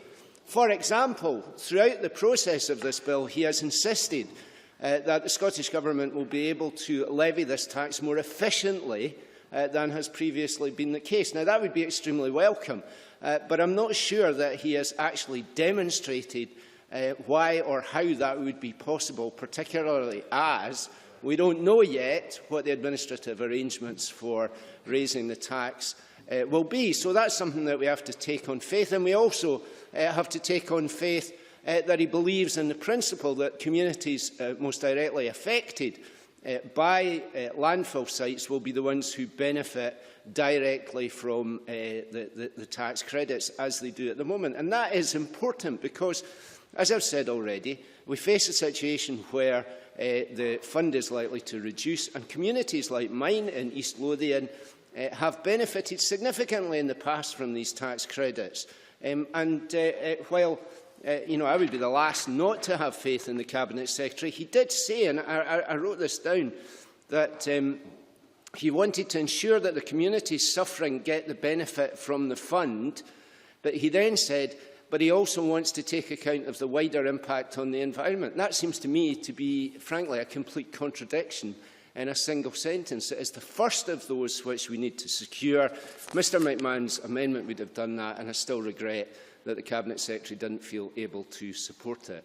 So in closing, Deputy Presiding Officer, I wanted to return to a point I made in stage one, which was that a particularly welcome aspect of this landfill tax bill was that it has its origins in the Calman Commission and the Scotland Act 2012, which followed. And it is therefore, in my view, a significant demonstration of the fact that devolution is a flexible and dynamic constitutional arrangement. I pointed out at that time that it was indeed the last, or the latest, I should say, the latest in a long line of changes to devolution which have taken place, from the devolution of rail infrastructure through to the devolution of the Scottish Welfare Fund. On that occasion, the Cabinet Secretary, I can hardly believe this, rather wilfully misrepresented the argument that I was trying to make in in his close, suggesting that I was arguing somehow that devolution was now completed and could never develop. But of course that wasn't my point. My point was that this bill tonight demonstrates that devolution is the kind of dynamic and flexible settlement the people of Scotland want to see, which allows us to sustain the benefits of shared risk and opportunity by being part of the bigger United Kingdom, while making Scottish decisions, both administrative and fiscal, where that is appropriate to allow us to be most effective, for example, in reducing waste and reducing landfill. So we support the bill tonight, and we look forward to working with the Scottish Government as it develops the detail of secondary legislation on guidance, and we debate further how we deploy this new power most effectively for the benefit of Scotland. Thank you. And now Colin John Swinney to wind up the debate. Cabinet Secretary, I apologise, I can only give you 7 minutes. Presiding Officer, I think it's a mark of the fact that there's been nothing of real substance and division in this debate, that Mr Mason has been harangued by Mr Brown and Mr Gray as part of this debate. So I think we should take considerable comfort from the fact that the opposition has had so little to disagree with about, although Mr Gray made a valiant attempt at making himself disagreeable in what he was saying, that we've actually managed to reach a substantive amount of agreement around this bill. Let me deal with a number of the points that have been raised in this debate. Mr Chisholm made, I think, a very important point about the block grant adjustment mechanism and his argument for fiscal devolution. And Mr Chisholm's argument was, if I can paraphrase it, where there is fiscal devolution, we should be essentially the beneficiaries or responsible for any of the consequences of those fiscal decisions. And I agree completely with that analysis. And therefore, that's why, when we come to the arrangements around the block grant adjustment, it is important that the principle that Mr Chisholm enunciated there, that where we have fiscal responsibilities under this settlement, we should be able, as the administration, to retain the proceeds of those decisions as part of that block grant adjustment mechanism. And that's certainly the view that I very much take, and which I will take into the discussions around the block grant adjustment that we undertake. And of course, Mr Gray, in one of his fairer remarks in the debate, made clear that, of course, I can't unilaterally decide the block grant adjustment mechanism, or not yet anyway. On the question of the estimates and forecasts, a point that Mr Brown raised, Mr Brown was asking for some, thought there would be further benefit from further explanation of the forecast that we've made. I've made clear to Parliament already that the Scottish Government will be establishing an independent forecasting organisation to assist us in tax planning within Scotland. I think we need to do that to reflect the particular requirements in Scotland. As Mr Brown will know, the OBR, in its first attempt at a forecast of landfill tax for 2014-15, forecast that would generate £145 million, which I found literally an inexplicable number. And that has subsequently now been revised down to £99 million, which is a reduction of 32%. So a variability in tax prediction by the OBR of 32% is really quite an alarming figure. So we will be proceeding with that aspect of our plans in due course, of course. Gavin Brown. Does he accept that that was one of the reasons for having a 3-year lead time, so that we could look at the twice-yearly estimates till it got to a position of stability, which is, given 2 weeks ago's announcements from the OBR, it appears to be a lot more stable now. Cabinet Secretary. Well, I think it's a lot more stable now, because the original estimate was just complete baloney. The forecast back to, if you go back to, the member goes back to March 2013, well, actually, December 2012, literally within 9 months, the OBR had taken £40 million off its forecast. So its first forecasts were just nonsense. So I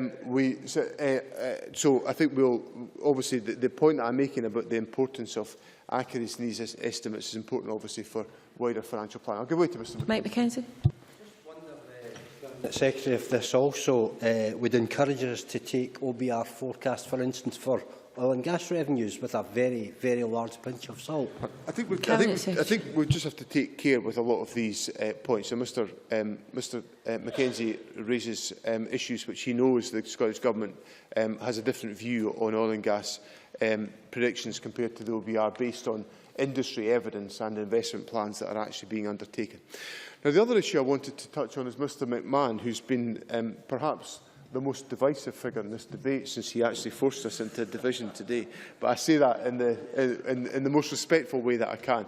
Mr McMahon has pursued a very clear line of argument in relation to the proceeds of the landfill fund in the Stage 1 debate through Stage 2 and into Stage 3, and I compliment him for his tenacity in that argument.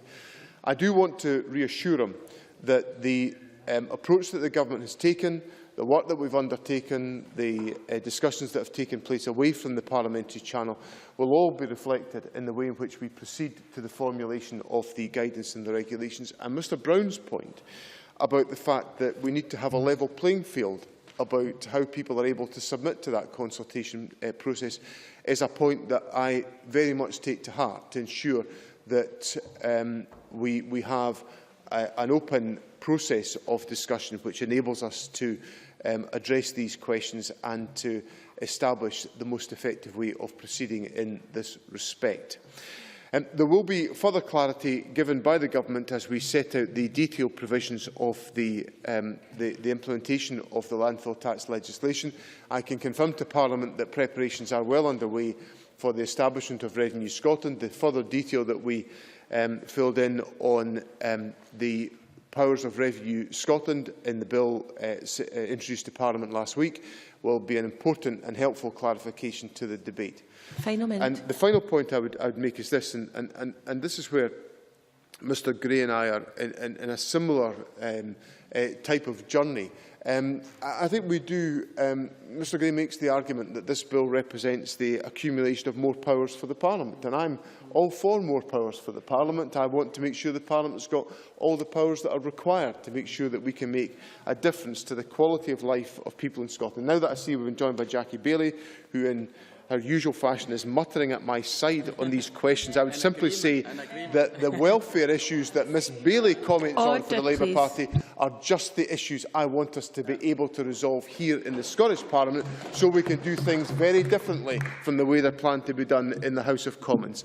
I'm delighted to close this debate and look forward to support for the bill at 5 o'clock. Thank you, Cabinet Secretary. That concludes the debate on the Landfill-Tax Scotland Bill, and we now move on to the next item of business, which is a debate on motion number 8612 in the name of Shona Robertson on violence against women. Can I invite those members who wish to participate in this debate to press the request to speak buttons now? And I have to indicate they're incredibly short for time this afternoon, so members will have to keep to their time, and if opening speeches could be slightly less than indicated, that would be helpful. I call on Shona Robertson to speak to and move the motion, and you have a maximum of 10 minutes in which to do so. Thank you, Deputy Presiding Officer. On behalf of the Scottish Government, I'm delighted to open this debate and have an opportunity to reaffirm this Government's unreserved commitment to tackling violence against women. It has absolutely no place in our society, and I cannot say that strongly enough. And of course, I welcome the interest and support for this agenda among the members here in the Chamber and beyond. We may not always agree on every detail, but I think our desire and passion to see an end to violence against women in Scotland has united this Parliament since its earliest days, and I sincerely hope that this continues to be the case. Sadly, there is still much work to be done to eradicate violence against women in our society and beyond. Violence continues to be perpetrated against women and girls across the globe on a daily and unrelenting basis. In Scotland, women and girls continue to be victims of domestic abuse, rape, sexual assault and other forms of violence, such as the commercial sexual exploitation of women and girls and female genital mutilation. And we're also seeing the ways in which violence is being perpetrated evolving. Social media such as Snapchat, Twitter, Skype and Facebook provide lots of different ways for us to communicate with each other, but regrettably there are some people who use these tools in a different way to humiliate and to exploit others, revenge porn being one example which we debated earlier this year. I know there is a lot of interest in the Chamber on the issue of female genital mutilation, some of which was expressed during the human rights debate a week ago today. As a form of violence against women and girls, female genital mutilation will be included in Scotland's strategy to tackle violence against women. This strategy will be the first of its kind in Scotland, reflecting the spectrum of violence defined as violence against women, and will be published in the summer of next year, following consultation in the new year. I will return to this subject in the closing remarks in this afternoon's debate later on. There is much work to do to achieve the vision of the Scotland that we all want to see, but there is also much to be proud of, and I'd like to pay testament to that and the hard-working organisations on the front line who work day in, day out to help women and indeed children who are affected by the scourge of domestic violence. But there are many other aspects as well that are worth referring to. In its first year of being, Police Scotland has shown a great deal of commitment and leadership to the violence against women agenda. They've made tackling domestic abuse and tackling rape two of their top 3 priorities. A new national rape task force has been established, which works closely with specialist rape investigation units in each of the 14 divisions within Police Scotland. Rape is now being taken as seriously as murder. Every rape investigation will be led by a detective inspector or above, leading a team of people who have the same skill sets as used in homicide investigations. And rapes committed after the 1st of April 2013, when the new single service was established, and which remain unsolved, will be subject to cold case reviews in the same way as murders already are. The Scottish Government, as you know, is already proposing to remove the requirement for corroboration in criminal cases via the Criminal Justice Scotland Bill. This move, supported by Scottish Women's Aid, Rape Crisis Scotland and Victim Support Scotland, recognises the fact that corroboration can make the prosecution of sexual offences, which often take place in secrecy and without witnesses, particularly difficult. Removing the requirement for corroboration will enable compelling cases to go forward based on the best evidence, putting the focus squarely on the quality of evidence rather than the quantity of it. The prevalence of domestic abuse in our society remains acute. Over 60,000 incidents of domestic abuse were recorded in 2012-13, an increase of 0.5% from the previous year. It's likely that this increase to some extent reflects the greater reporting of domestic abuse to the police and the confidence which those experiencing abuse have in the response of the police and other partners, and that's to be welcomed. But while that is welcome, the Scottish Government is clear that 60,080 incidents of domestic abuse is 60,080 too many.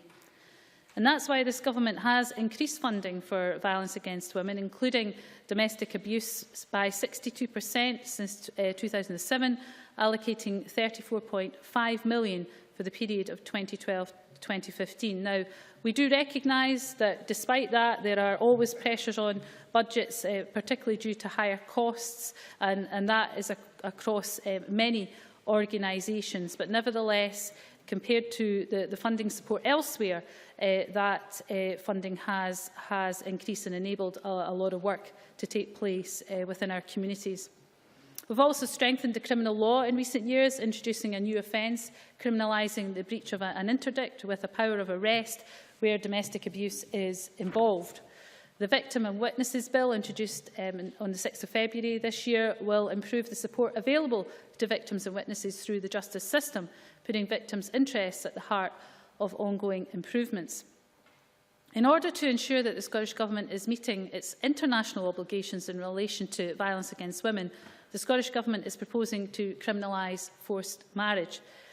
Everyone in Scotland who is eligible to marry or enter into a civil partnership has a right to do so freely. We have a proud record of tackling all forms of violence against women, including forced marriage. The legislation introduced in the Forced Marriage Act in 2011 was a clear statement of our intention to work towards its eradication. Our decision to criminalise forced marriage will ensure that Scotland is compliant with Article 37 of the Istanbul Convention and will demonstrate that in Scotland we will not fail to meet our obligations to protect those who are at risk. I'm pleased to tell the Chamber that we have taken a decision to reshape our traditional model for consultation to encourage as many people and organisations to engage and get involved in the consultation process for the new Violence Against Women strategy as possible. We will be inviting and providing support for stakeholders who deliver frontline services to host discussion groups about the strategy with service users on our behalf. These will enable us to ensure that the strategy is built on service users' views and meets their needs. We'll also set up a series of workshops with key stakeholders, including Police Scotland, Education Scotland, the STUC and voluntary sector partners, to take place in February of next year. The main focus of these sessions will be to discuss how best to strengthen their organisations' commitments to tackling violence against women, which will be set out in the strategy.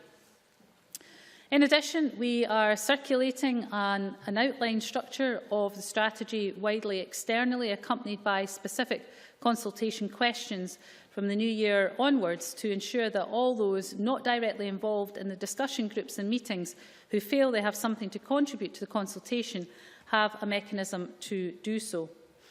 In Scotland, we have much to be proud of. We have been creative and we've truly embraced a multi-agency response to tackling the issue of violence against women. And as the Minister responsible for equality, I'm immensely proud of what we have achieved in Scotland across various administrations going back to the establishment of this Parliament.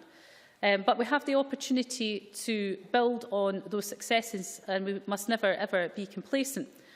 And that's why I've written to Professor Rashida Manjoo, the UN Special Rapporteur on Violence Against Women, to invite her to visit Scotland during her official mission to the UK in April of next year. Professor Manjoo is visiting the UK to examine UK laws, policies and practices which relate to violence against women.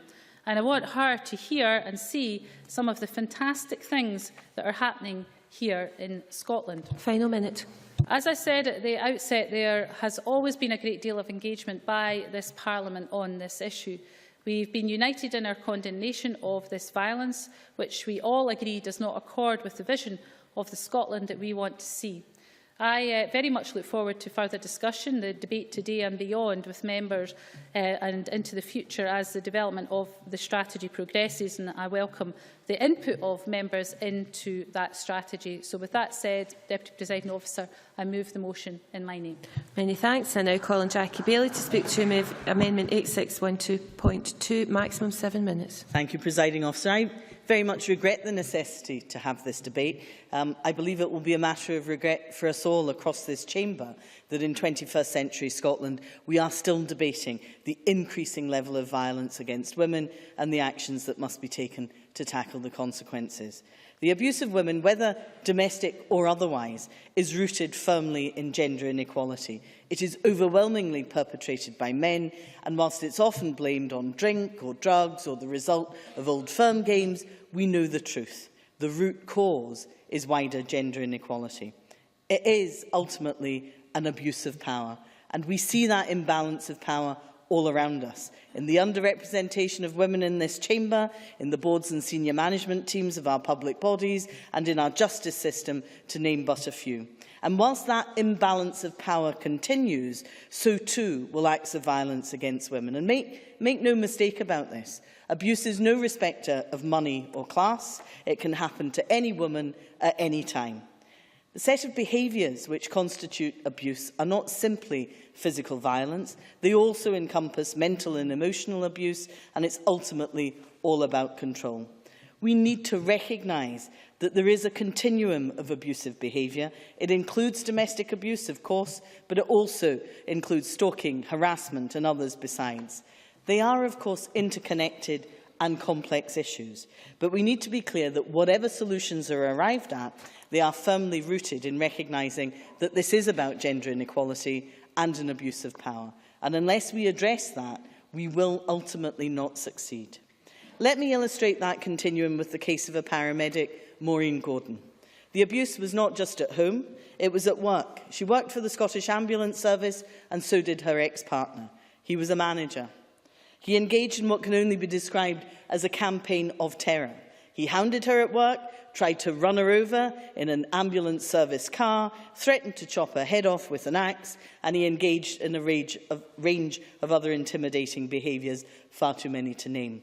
29 times her shop stewards in the GMB complained to managers, and indeed she lost count of how many times she complained to managers over a 2-year period. The result? No apparent action taken by the ambulance service. She had to take her case to the courts. Her ex-partner received a custodial sentence, but the sheriff slammed the ambulance service for failing to act on her complaints. Now, that shouldn't happen in any workplace, never mind a public sector organisation like the Scottish Ambulance Service.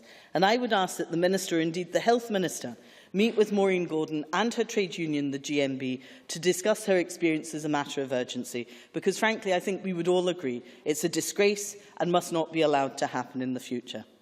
Might I add, Presiding Officer, her partner is now out of prison with a tag, having served only a matter of months. He has been seen waiting for her to show up outside her mother's house and elsewhere. She appears to have been failed by her employers and now by a justice system that allows her ex-partner to be out and about. And Maureen's experience is not an isolated one. The numbers experiencing domestic abuse are rising. In 2003-04, there were 40,000 incidents of reported domestic abuse. By the time we get to 2012-13, this has risen to 60,000. And we know that this is probably just the tip of the iceberg. The detail that lies behind the 2012-13 figures is worth considering. 61% of all reported cases were of repeat victimisation. Of that number, 30% had experienced a single incident, another 30% had experienced 2 or 3, and 39% had experienced 4 or more previous incidents. Now, Women's Aid tell us, indeed. Minister. If Jackie Baillie would welcome, as I do, the focus that Police Scotland now have on repeat offenders and really making sure that they are kept under observation. Jackie Baillie. I absolutely do, and I'll come on to Police Scotland in a minute. But Women's Aid tell us that there are 2 women who will be murdered each week by their partner or ex-partner. Zero Tolerance back this up with a very chilling statistic. They tell us that for those in the 15 to 44 age group, men's violence kills or incapacitates more women globally each year than cancer, malaria, road traffic accidents and war combined. Clearly, the scale of the problem remains. Now, we used to talk about the 3 Ps, prevention, protection and prosecution. Let me take them in reverse order. We know that the domestic abuse courts are struggling, the caseload is increasing and there is no additional resource to cope. There have been no prosecutions for female genital mutilation, no prosecutions for forced marriages, very low numbers of prosecutions for trafficking, even though we know these problems exist in Scotland. And whilst I do very much welcome Police Scotland's renewed focus and priorities being tackling domestic abuse and rape, we need to be sure that the courts have the capacity to back up their work. And I hope that that's an aspiration that the Minister shares. On protection, I note the services are being cut despite the demand increasing year on year. Women's Aid report that 92% of their services are working with reduced budgets. A third have had to make cuts and a quarter have had to make staff redundant. The impact of this is that women are increasingly being turned away as refuges have closed or reduced their capacity. If we are to encourage women to leave their abusers, we must ensure that there is sufficient resource in place. And notwithstanding what the Minister has said, I would urge her to address this with COSLA alongside the strategy. Final minute. Finally, Presiding Officer, let me turn to prevention, because this is where the real prize lies. Changing attitudes and cultures takes time, but it is absolutely where we need to be and the action we need to take. A 2005 survey into young people's attitudes to gendered violence found that 1 in 5 young men believe that women provoked violence. 1/3 of young men and 1/6 of young women thought that using violence in an intimate relationship was somehow okay. That is the challenge we face, changing their attitudes and culture so we can change the acceptance of gendered violence in the next generation. And whilst I note the delay in publishing the strategy for consultation, I do hope the Minister does actually take the time to get this right. I know she will bring all her skills to this task, and we are committed to working with her in so doing. Because, Presiding Officer, we need nothing short of a revolution to end the abuse of women, and I look forward to the strategy providing the framework to do just that. Many thanks. And now calling Margaret Mitchell, maximum 5 minutes. I welcome today's debate, which has become an annual one because, sadly, the vexing problem of violence against women and children is not diminishing, but rather continuing to manifest itself in a range of crimes, including sexual offences involving prostitution, pornography, including revenge pornography, trafficking, female genital mutilation, forced marriages and honour crimes. In the limited time available to me, I want to focus my comments on two of the most serious crimes, rape and domestic abuse, which are primarily, though not exclusively, directed towards women. Here, a worrying trend is emerging, whereby other crimes, including violent crimes, are falling, but according to the statistics, violence against women appears to be on the rise. There are nearly 60,000 domestic abuse incidents recorded last year, nearly double that of 10 years ago. And in the same time period, incidents resulting in a report to the Procurator Fiscal have risen from 9,000 to over 23,000. Rape and attempted rape are also at a historic high, and sexual assaults rose by 3% last year.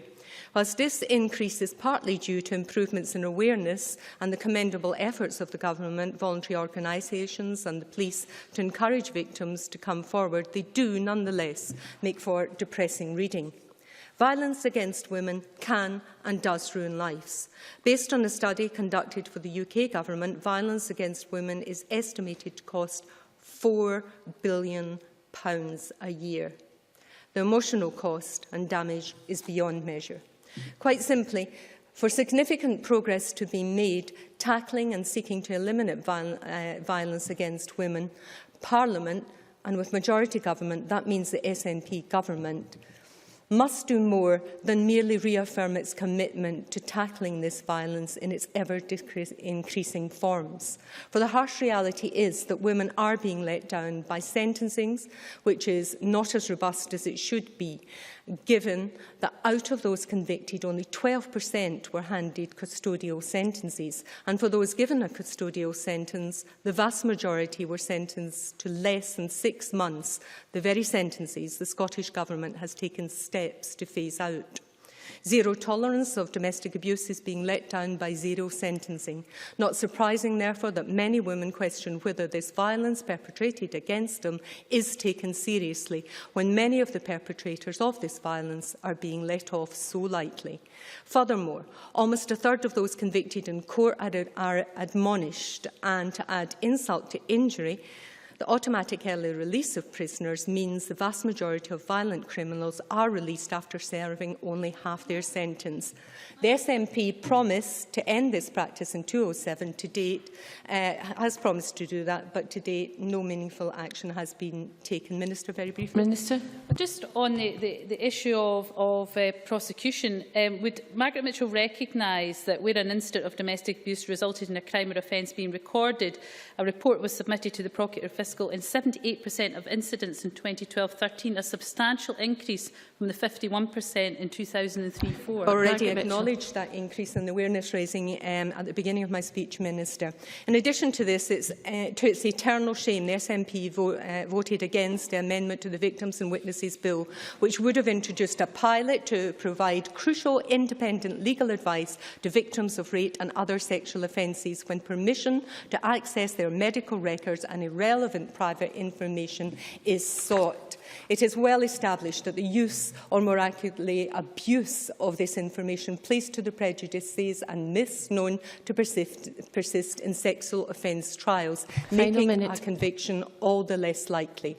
I remind the Minister those women who find themselves victims twice in court, as this abuse of personal information is used to discredit them, have already passed the corroboration threshold. The abolition of corroboration will make absolute absolutely no difference whatsoever here other than to increase miscarriages of justice. I'd truly like to be consensual here, Presiding Officer, but platitudes are not enough, and I'm afraid when opportunities to do something meaningful now to address this travesty of justice are rejected, I find it hard to be charitable to this majority government who on this issue have become part of the problem. Many thanks. We now turn to the open debate. We're extremely tight for time, so at this stage it is speeches of 4 minutes. That may change, and if members could take less, that would be helpful. Sandra White, to be followed by Rhoda Grant. Thank you very much, Presiding Officer. I would like to take this opportunity to highlight the invaluable work of the many organisations involved in helping those women and children affected by violence against them. And I want to give credit at this point to past and present governments in this Parliament for the continued importance that they put towards this very emotive subject, violence against women. And I'm sorry it isn't a consensual debate, but hopefully we can continue perhaps in focusing on what we are here for, is to try and help. And actually agree with Jackie Bailey. We don't want to come back to another debate in regards to violence against women. We want to eradicate it. And I was hoping that's perhaps what we could do. We had debates last month. Jackie Bailey had a debate. I also had a members' debate on Glasgow's Women Aid and its 40th anniversary and the work that they do providing support and refuge for women, children and young people who experience many forms of domestic abuse. And there's a continued hard work and dedication of all of these organisations, Women's Aid and others, people suffering under an abusive relationship feel confident enough, and I think we've got to remember this, feel confident enough to come forward in the knowledge that the support is out there for them. Now, I note the Labour amendment. I just want to quote from Lily Greenham, who is manager of Scottish Women's Aid. And this is what Lily Greenham has to say, and I hope that Jackie Bailey and the Labour Party are listening. We expect reported incidents of domestic abuse to continue to rise as the awareness of domestic abuse increases. Professionals receive more training, and as a result, women are encouraged to report the abuse they are experiencing to the police. They also say they wish to commend the high priority Police Scotland has given to tackling domestic abuse since its establishment in April this year. So I think we have to listen to the experts on that particular one. I think it's also worth noting, and the Minister has already mentioned this, that funding has increased by over 60% since 2007 to £34.5 million for the period of 2012-2015. I also welcome the proposed strategy aimed at tackling all forms of violence against women, and I look forward to the consultation and subsequent publication, which I believe is in summer next year. And I'm very pleased that female genital mutilation is going to be part of that project and of the consultation. Also, it may surprise you, Margaret Mitchell and the Conservatives, but I also agree with comments of the leader of your Conservative Party, Ruth Davison, over the level of repeat victims, which continues to stand at around 2/3 of reported domestic abuse. Now, let's just listen for a minute here. Given the fact that much of this abuse takes place in the home, can in turn make it very difficult for the abuser to be brought to justice, and this leads to this behaviour being repeated. Now, we all agree, I think, that this cycle must be broken, but if we've got to tackle this effectively, surely we've got to look at something like corroboration. Basically, that is stopping these actual abusers from going to trial and for going to court, because most of these incidents of domestic abuse, rape and violence against women take place behind closed doors with just 2 of them. So, whilst I do agree with the comments which Ruth Davison, your Conservative Party leader, says, I would hope that perhaps you would agree with them also, Margaret. If abusers get away with it once, they'll get it away many, many other times. Now, basically, obviously we've mentioned corroboration, and I think that is one of the big measures to ensure that more cases of the nature we're talking about can be brought to court and that justice can be seen to be done.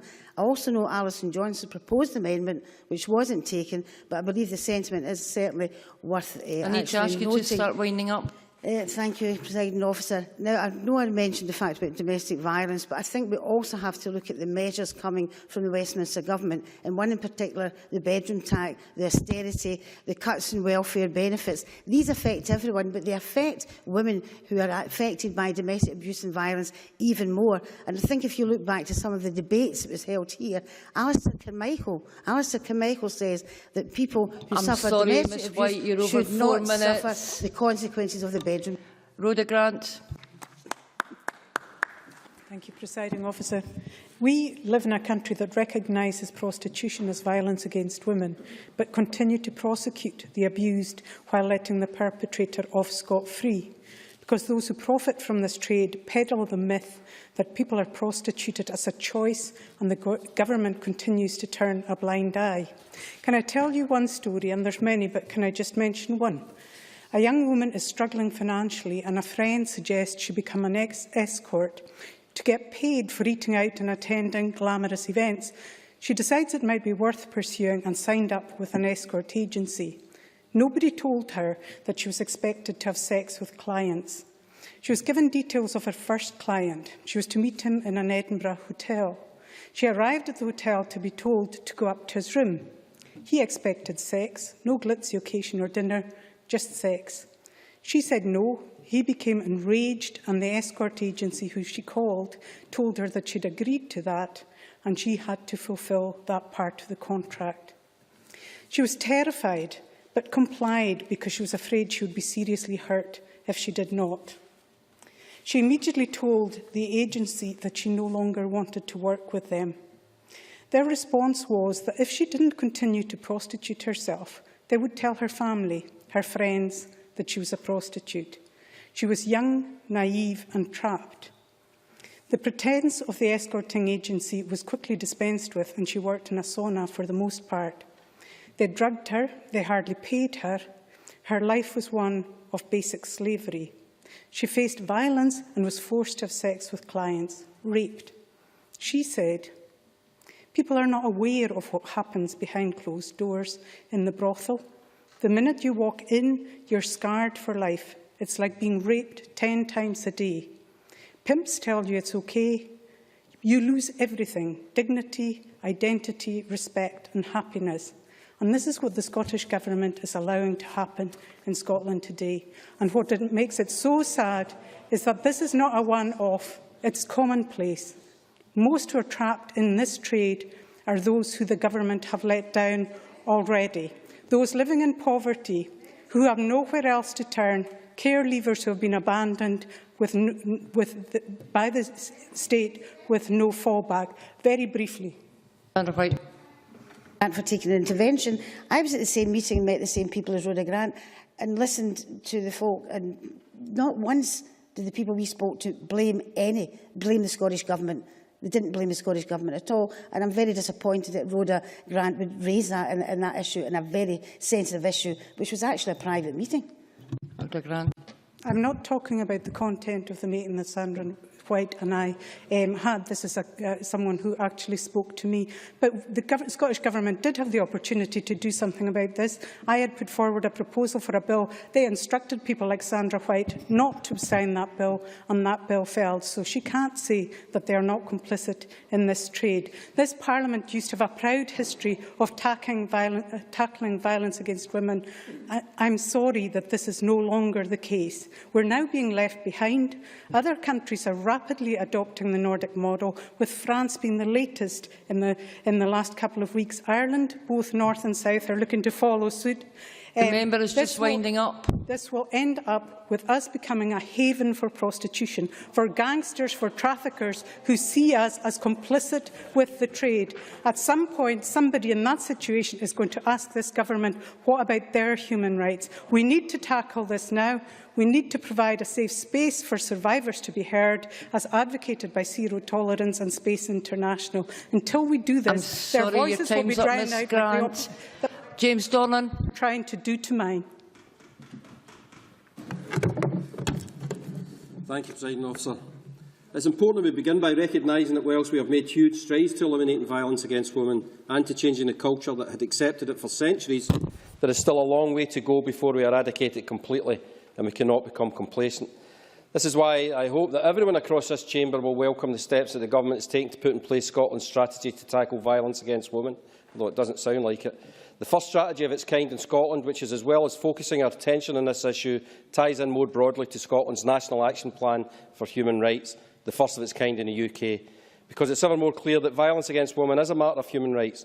Over the last couple of decades, it's been seen more and more in that light, including at international organisational level.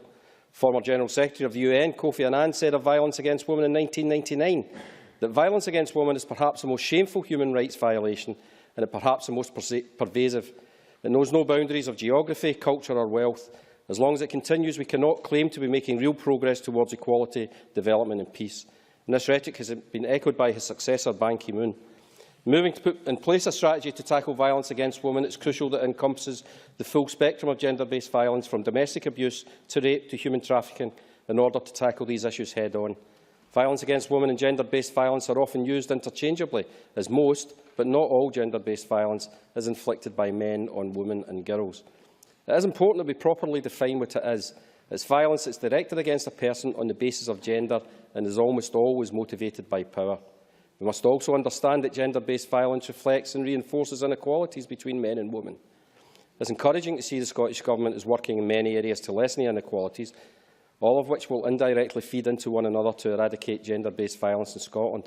And this approach is recognised by the UN Commission on Women, who stress that it will take multiple approaches to tackle this issue, from governments implementing policies to empower victims and prosecute perpetrators, to creating a culture where gender stereotypes are broken by encouraging men and boys to take an equal share of responsibilities in their home and families. The work of the White Ribbon campaign and men organising and condemning other men who commit violent acts against women has a key role to play in this, as does the work of the Violence Reduction Unit headed by Karen McCluskey, which has been at the forefront of groundbreaking research and methods into curbing violent behaviour since it was founded in 2005. One of the methods that they found particularly useful has been their Mentors in Violence Prevention, which is an approach to gender violence and bullying prevention, which is designed to train students to speak out against rape, dating violence, sexual harassment, bullying and all forms of violent and abusive behaviour. It does this by focusing on an innovative bystander approach, teaching viable options in response to incidents of harassment, abuse or violence. This teaching method is particularly important because research conducted by Dr. Nancy Lombard on young persons' attitudes to violence found that they justified men's violence against women using gender stereotypes and identified the triggers for violence were things that women hadn't done. These 10- and 11-year-olds already had a view that it was the victim that was to blame, not the perpetrator, and that needs to be challenged at a younger age, and I hope the strategy will look at this. I'm sure the strategy will also recognise the importance of local groups and networks in the prevention of violence and against women, and the vital support that they can provide for women and children.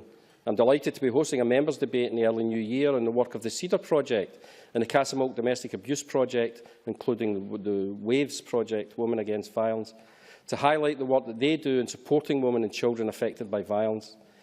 I look forward to seeing the strategy when it's launched next year, and firmly believe that it will be crucial as we continue to work to change the blame culture and gender inequalities that we now recognise as being key factors we need to address in order to stop violence against women once and for all. And the only thing I would agree with Margaret Mitchell is I hope that this is not an annual debate. Thank you.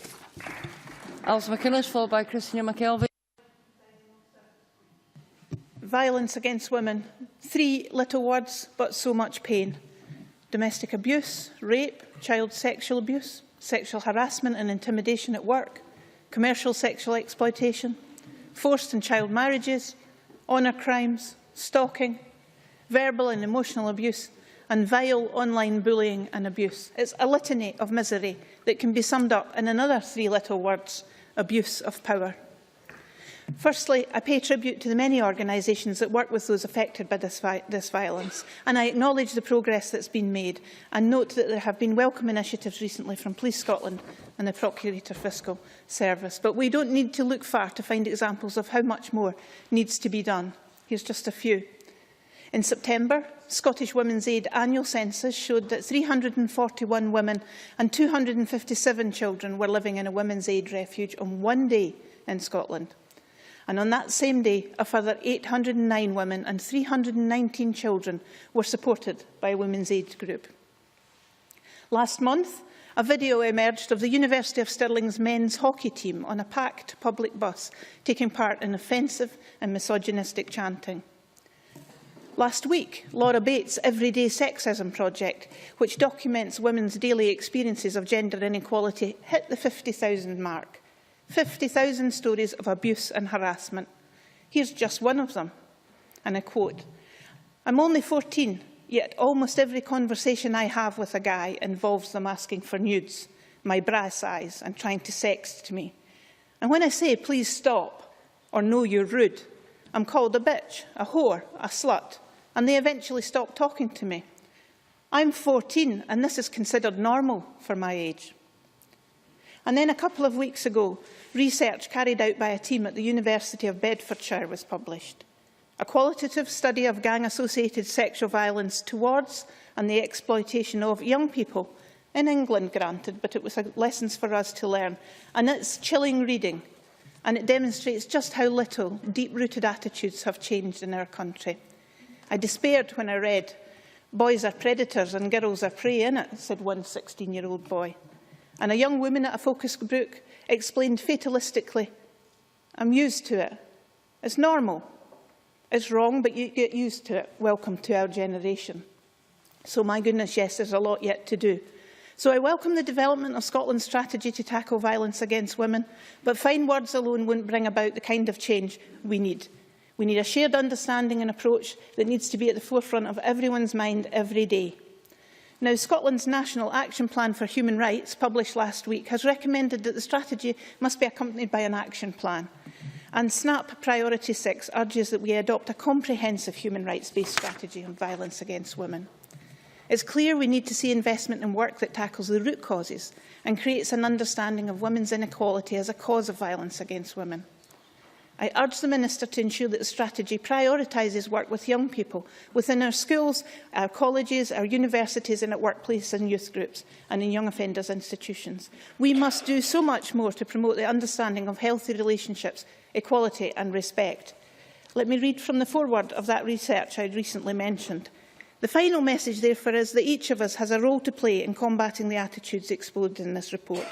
From national and local government through to communities and individuals, we must support boys and young men to value healthy relationships and understand consent. We must work with all children to ensure women and girls are treated with respect and that there is a clear message that the sexual objectification of females will not be tolerated and that children should be brought up with hope and opportunities, channelling their energies and resourcefulness for their own and society's good. It would do well for the strategy to embody those words. Christina McKelvey, followed by Malcolm Chisholm. Thank you very much, Presiding Officer. There are two distinct but entwined threads in this debate. The first is that of men's violence against women continues to blight our country and to cause immense misery and suffering. It destroys its victims and their families, and it lurks like the malevolent golem underneath the surfaces of normal life. The second thread is about justice, more particularly access to justice. Hundreds, maybe thousands of women in Scotland are being denied the right to see alleged attackers stand trial in court. Abuse of women comes in many guises, and we've heard many of them today. They range from verbal degradation, rape, beatings, revenge porn, ritual humiliation to the ultimate evil of murder. I am, along with my colleague Malcolm Chisholm, the co-convener of the cross-party group on men's violence against women. We have heard a great deal from groups like Rape Crisis Scotland, Scottish Women's Aid and Police Scotland about the kinds of evil abuse that certain men enjoy inflicting, mainly on their own partners, sometimes of their relatives or on innocent strangers. And it is not likely in this chamber that we would think it's something that happens to some small minority of women living in very deprived areas of our inner cities and falling victim to the Saturday night syndrome of the favoured football team losing the game and the alcoholic binge that usually comes with it and the anger that gets taken out in the privacy of the home. Have those women less right to justice? No, I don't think so. We in Scotland have little idea of how much violence against women takes place. We know that almost 30,000 domestic offences took place between 2011 and 2012. That includes 307 attempted murders, 12 homicides, plus 485 sexual offences, and domestic common assaults make up 14,154 of the total. But that's just the tip of the iceberg. Some estimates from those involved directly with victims believe the reality could be 10 times worse. We know that at least 1 in 5 women have suffered, but we may well be something more like 1 in 3. That's a really scary thought. Nor is it the case that we are talking about a small section of society. Men of all ages and backgrounds inflict abuse. I know from shocking and distressing stories I've heard some of them today from women I have spoken to, that marital rape is frequent. But the cliched "I walked into the wall" story or "walked into the cupboard door" is far more common than we imagine. Together we can change it, say Women's Aid, and that is the crux. Together and only together can we, and we must change it. Violence of any kind is wrong. Violence carried out on someone because they are female, are physically weaker, or who feel they have nothing to hit back with is exploitative in an even more extreme way. The law and those who practice it are sometimes viewed by society as large. as antiquated, out of touch, resistant to change and restrictive. The new Justice Bill is progressive and focused on human rights. Entitlements of both suspects and witnesses will improve access to justice.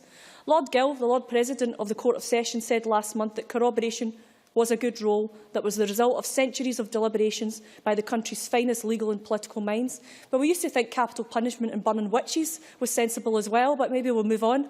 The Cabinet Secretary for Justice and Lord Carloway argue that corroboration is an outdated rule that has failed Scotland. The Lord Advocate, Frank Mulholland, agrees. He has pointed out that in the last 2 years alone, more than 2,800 cases of domestic abuse were unable to proceed to court because they could not satisfy the corroboration criteria.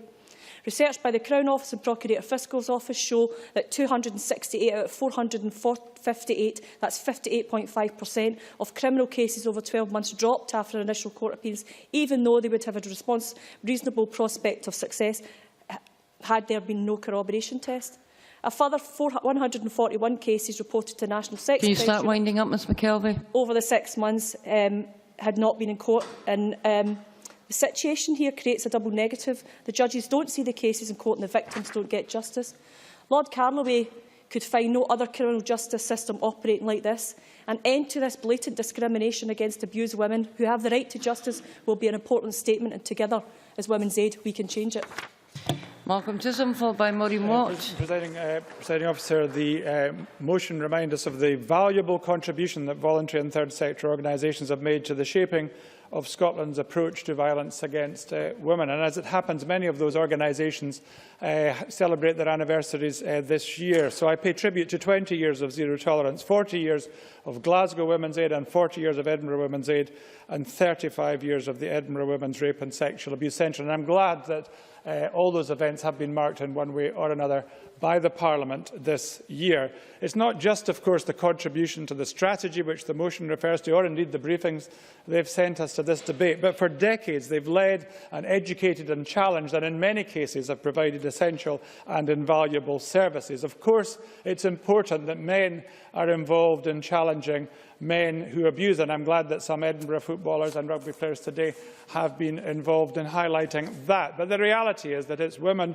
who brought this issue out of the shadows in the 1970s and crucially placed it within the context of gender inequality and unequal power relations between men and women. Now, we all recognise and celebrate the progress that has been made in many ways during the years of this Parliament, but there's no point in us just spending the whole of this debate congratulating ourselves, although a great deal of good work has been done. So we do have to pay heed to the briefings that have been sent to us by some of the organisations that I've mentioned. So Jackie Bailey's already referred to the Scottish Women's Aid briefing. Just 2 points I'll make without getting into the interesting area that Sandra White raised in her intervention. The fact of the matter is Scottish Women's Aid say 68% of women's aid groups reported greater demand for their services, whatever the reason for that was, and nearly 1/3 of women's age groups had to make cuts to their services as a result of reduced funding. So we all understand the financial difficulties, but equally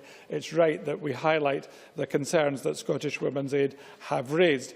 Zero Tolerance also sent us a very interesting briefing which echoes some of the points actually made in the Human Rights Action Plan last week. They highlighted concerns about domestic abuse courts, a great innovation, but 23-week wait in Glasgow and a postcode lottery in Edinburgh. And they also highlighted other issues, including the way in which rape cases are badly handled. And if the government wouldn't accept Margaret Mitchell's amendment last week, at least they must take some action in regard to the human rights of rape victims. And of course, there's the whole issue about no prosecutions for female genital mutilations and very few for trafficking. So again, I pay tribute to the work of Jenny Marra in that regard and hope the government will support her bill on trafficking. Now, I hope a very important part of the new strategy is prevention. It is an important part of the Istanbul Convention that I know the government wants to accept. So again, the work of zero tolerance here has been crucial in terms of challenging men, as we know, in their groundbreaking campaigns, but also developing materials, for example, in schools, and I hope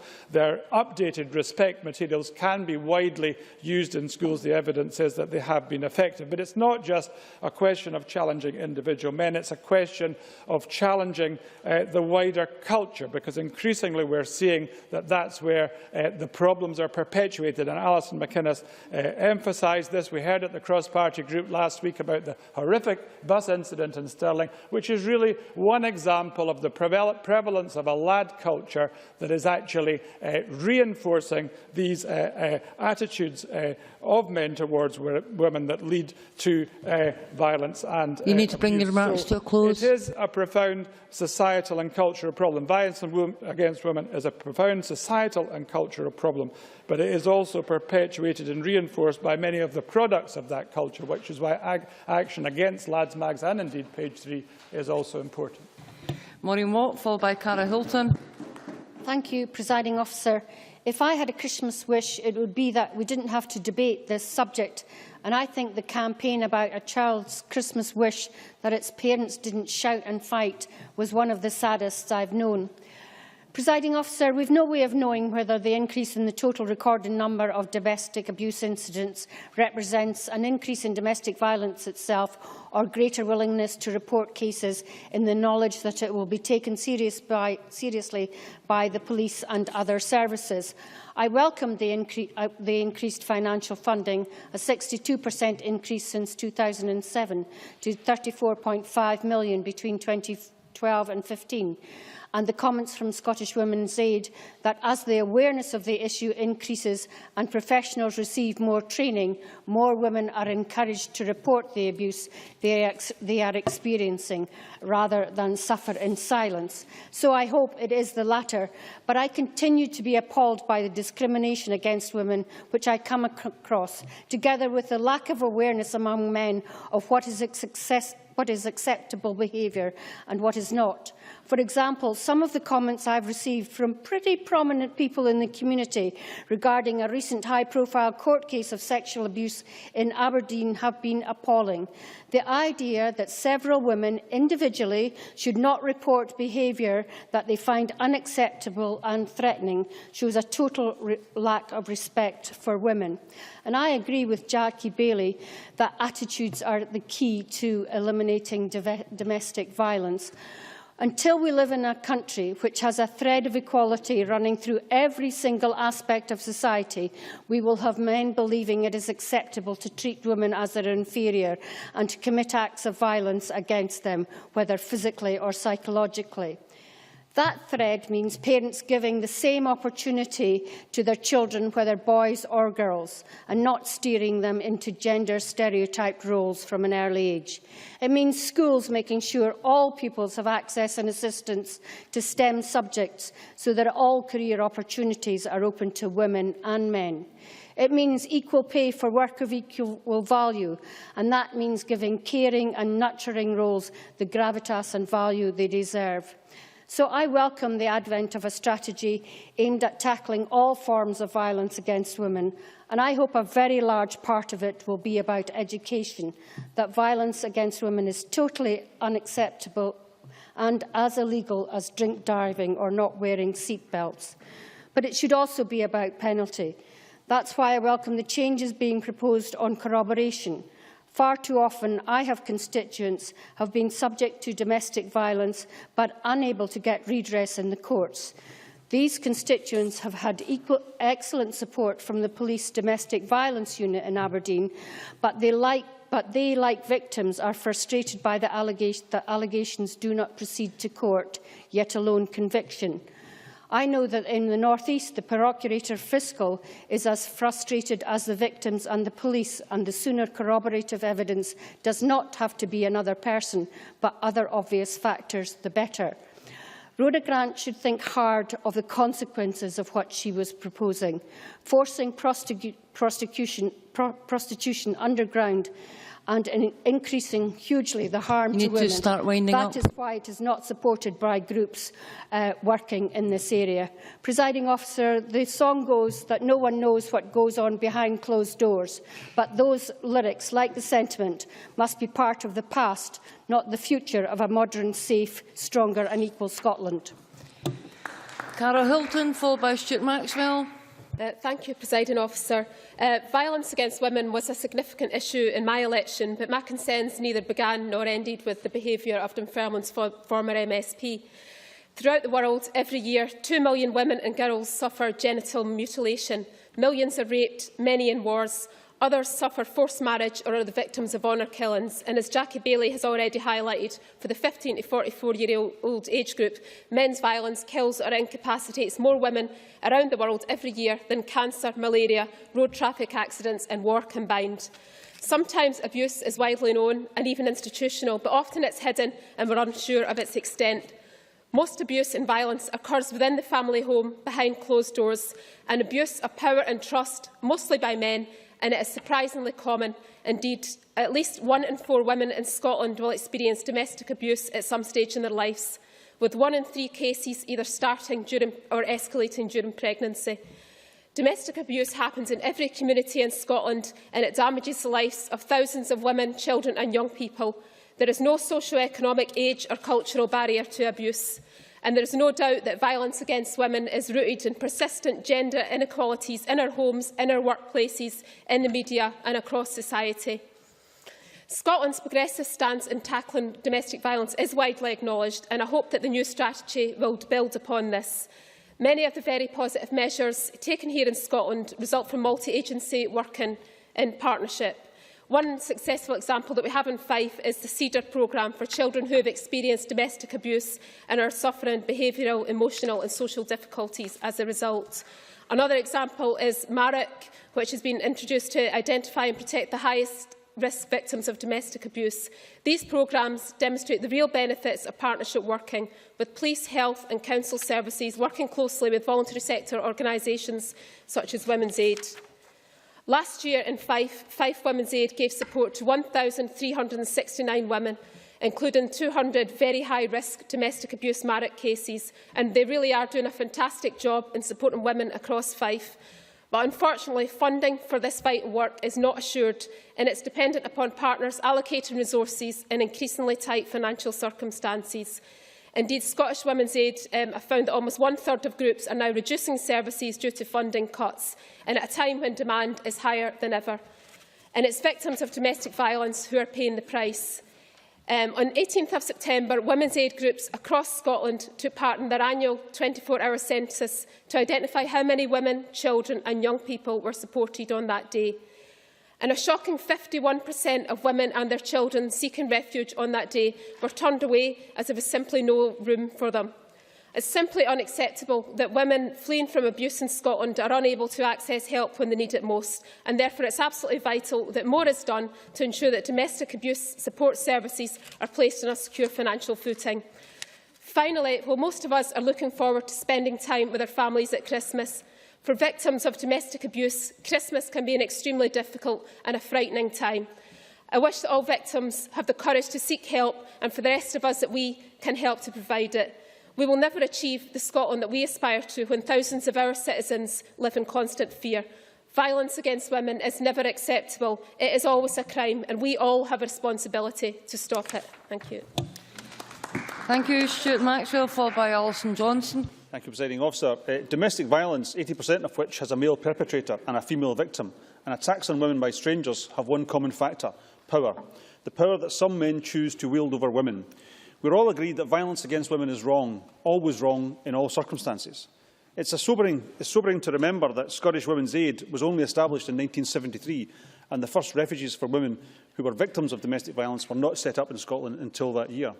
That's only 40 years ago, within the lifetimes of most of the members of this Parliament. Women who were being abused had nowhere to turn. Scottish Women's Aid have indicated that 450 women contact Women's Aid in Scotland for the first time every week. Women's Aid, sadly, is still vital. However, some things have changed over the last 40 years. Who would now argue that women should be paid less than men for equal work? Women obtained 59% of first degrees issued by higher education institutions in Scotland in 2011-2012. Society's attitude to women has changed, and women now have more education and greater financial and legal power than they have ever had. This is excellent news, but sadly there is still a long way to go, and we must not become complacent, not in the face of 60,000 incidents of domestic abuse. We have made progress, but worryingly, the rights of women to equal treatment and to autonomy in this public sphere are being challenged. Last month, Universities UK, an organisation which provides guidance and support to universities and higher education institutions in the UK, including 15 such institutions in Scotland, issued guidance in which they indicated that it may be acceptable to segregate an audience at an event by gender, if the speaker has requested this and his religious views are that women should sit separately from men at public events. Now, apparently, according to Universities UK, if the room is separated on a left-to-right rather than a front-to-back basis, then there is no discrimination, as men and women are being treated equally. This may be legal, although I'm not convinced, but it is not right and it is not moral. It allows, for example, a speaker, if he so wishes, to address his remarks and take questions from only one section of the audience. The guidance goes on to state that, ultimately, if imposing an unsegregated seating area in addition to the segregated areas contravenes the genuinely held religious beliefs of the group hosting the event or those of the speaker, the institution should be mindful to ensure that the freedom of speech of the religious group or speaker is not curtailed unlawfully. Now, I am pleased to say that under both political and public pressure, Universities UK has now withdrawn this guidance and is in talks about a revision. There is no balance of rights between the right to speak, which is not affected by where people sit in an audience, and the right of women to decide where they seat themselves in a public event. Of course, people are entitled to their beliefs and opinions, but they are not entitled to impose those views and restrict choices for women in the public sphere due to those beliefs. The more we treat women as different, the less empowered they are. Violence against women is at the end of a continuum of the abuse of power by men over women and disrespect for women's rights. Putting the beliefs of a speaker at an event at a university over the rights of the female students and staff who attend that university is the soft end of that continuum. But make no mistake, this is all about men asserting their power over women, and we must oppose it. We now move to the final speaker in open debate, Alison Johnson. Thank you, Presiding Officer. As colleagues have noted, men's violence kills or incapacitates more women globally each year than cancer, malaria, road traffic accidents and war combined.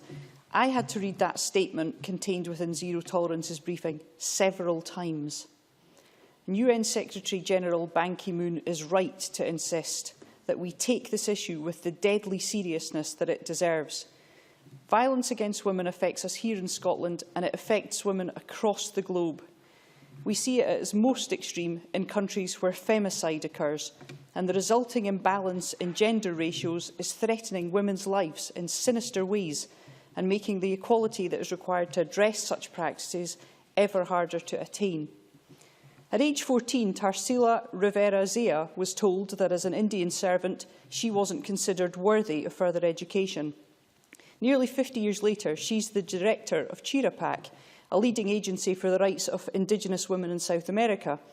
And she's spoken out against women's inability to access education or to have economic autonomy. And she's recognised that women are often unaware of their rights and says, "We believe that the situation of complete vulnerability in which we are immersed is another form of violence." Her powerful words are worthy of much consideration. Scottish Women's Aid, in their briefing for today's debate, tell us that 92% of their services are working with a reduced or standstill budget, and with inflation and increased energy costs, this is a reduction. And this at a time when almost 70% of women's aid groups reported greater demand for their services. They tell us that the bedroom tax has resulted in women remaining in refuge longer and that fewer women are able to access refuge at crisis point. Our justice system appears unable to cope too. Domestic abuse courts are under strain. Women need to wait longer in Glasgow for a domestic abuse case to be heard than for a generic case, even though the domestic abuse court is supposed to be much faster. As Malcolm Chisholm noted, there's currently a 23-week waiting list. Access to these courts is still a postcode lottery, particularly in Edinburgh. This lack of dedicated resources must be addressed. But as Jackie Bailey and others have described, violence against women is rooted in persistent gender inequality. We must engage with all the issues that make this a shameful and persistent feature of national and global life. We need to intervene, to monitor, to demand change. Last week, I was made aware of a chain letter circulating among a group of young 11 and 12-year-old girls entitled, "Did you know?" It informed its young readers, "It's true, guys do insult you if they like you." This is not harmless, and we must intervene. We need to make sure that our young boys and girls understand that abuse takes many forms and that it's never acceptable. The social and economic cost, as Margaret Mitchell highlighted, of this violence is enormous. Women may suffer isolation, inability to work, loss of wages. They may, quite simply, become scared stiff, totally and utterly disempowered. And if one of these women finds the inner resolve or is encouraged, perhaps by a poster, perhaps by another's testimony, to contact one of the organisations who do incredible work with women and children who have suffered violence in any or many of its forms, the least we must do as a society is to ensure that these organisations have the funding and the resources to enable them to offer the level of support that their expertise and experience enables them to provide to those who need it. And I would ask the Minister to address in her comments whether or not she will meet with local government colleagues to insist that they look at the issue of extending funding agreements with these agencies so that they can use their expertise to best effect. Thank you. We now move to wind-up speeches. I call Annabel Goldie. Ms Goldie, you've got 4 minutes. Thank you, Presiding Officer. This afternoon we've had a thought-provoking and timely debate, and all parties can agree that violence against women is a blight on Scottish society and one which we must seek to eradicate. And sadly, debates in this Parliament on violence against women are a recurring feature. While that is a matter of sorrow, it is also a matter of necessity, because the statistics in domestic abuse and rape make for depressing reading. And worldwide, violence against women is one of the most common but least punished crimes. Now, it is of course possible that these statistics show that victims are becoming increasingly confident about reporting incidents of violence because they believe action will be taken. If that is the case, then we can draw some encouragement from that. However, the fact remains that in Scotland, violence against women is a pervasive social problem that affects every neighbourhood. It can be found in every social background, as Jackie Bailey powerfully illustrated. So we must continue to reassure victims that abusive behaviour is not normal. It is repugnant, disgusting and unacceptable, and victims must be supported in understanding that they are not to blame. The people who are to blame are the perpetrators, and the greatest protection available to them is silence. That silence is potent. It spawns in the mind of the perpetrator an illusion of power, an illusion of control. So women must be encouraged to report incidents, and when reported, support must be provided and any convicted perpetrator dealt with appropriately. My colleague Margaret Mitchell articulated her concerns that the warm words of the motion are not reflected in practice, and she cited various instances of her concerns. I think in particular her comments about sentencing for domestic abuse are entirely valid. That the perpetrators in a third of domestic abuse cases received only a warning, to me, sends out totally the wrong message to victims and to the criminal. And I will repeat the concerns about automatic early release. The Scottish Government's promise to end this discredited practice for only the most serious offenders and violent criminals is actually betraying victims. We must also never forget that young girls can be victims of violence, either as witnesses of incidents of abuse or, heartbreakingly, as victims themselves, and Alison McInnes referred to that. Now, Presiding Officer, in January, I suggested that to raise awareness and to help any youngster under threat, a smartphone app might be a way forward, and the Cabinet Secretary, Alex Neil, seemed receptive, so perhaps in closing the Minister could outline if there's any progress on that. On a positive note, I welcome the development of the strategy to tackle violence against women. I hope it will have the effect of enhancing the good work already done by voluntary organisations. A great deal of excellent support has already been provided by charities, not least Zero Tolerance, Women's Aid and Rape Crisis Scotland, and I pay tribute to them all. But victims need to be supported by a justice system which places victims first, and by adequate and long-term funding. Now, can I say in that connection, Minister, I am pleased to see that funding has been awarded till 2015, but I would urge the Government to plan now for funding beyond that period. Violence against women, of course, includes modern-day slavery. And can I say to Rhoda Grant that I was encouraged to hear of yesterday's UK Government's draft legislation, which will disrupt and imprison for longer the organised criminal gangs behind much of the modern slave trade. And I welcome indications from the Scottish Government that they are willing to explore a legislative consent motion for this bill. And I also note the efforts by Jenny Marra to bring forward a Members' Bill to tackle the issue. And I don't consider these two bills to be mutually exclusive, and I do hope that the best bits from each can be adopted in Scotland to provide the practical help that so many victims are currently crying out for. Thank you, Ms Goldie. I now call on Graham Pearce. Mr Pearson, you've got 6 minutes. Thank you, Presiding Officer. First, I rise to indicate support for the motion in the name of Shona Robson and also the amendment in Jackie Bailey's name. I note that Sandra White took some exception, and I would like to think that she misunderstood the nature of Labour's amendment. It was to indicate an absence of complacency on our part about the current situation, rather than implied criticism of ongoing commitments. Please, I won't have enough time. I've got a lot to get through. I'm sorry. As I listened to the debate today, I became aware again of the Zero Tolerance campaign from the 1970s.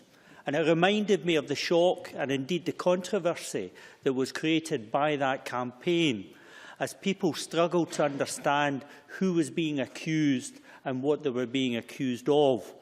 And it was probably the beginning of an assertion and a realisation that actually men are the problem here, and that it's the habit of men who seek, as was indicated by Alison McInnes, the abuse of power.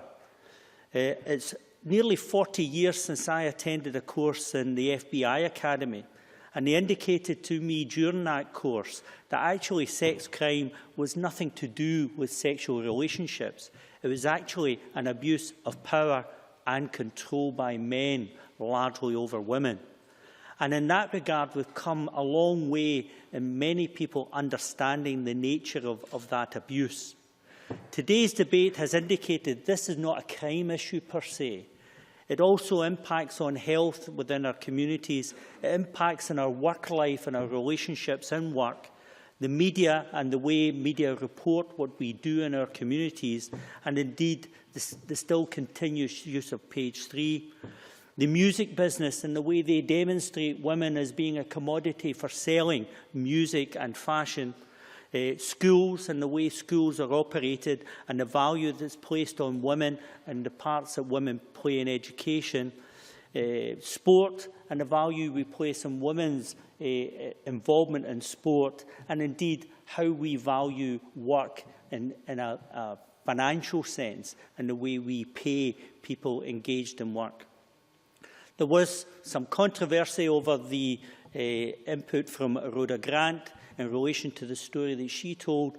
But again, I would like to think that that's frustration and anger here in this chamber about the reality of what's happening out there in the street.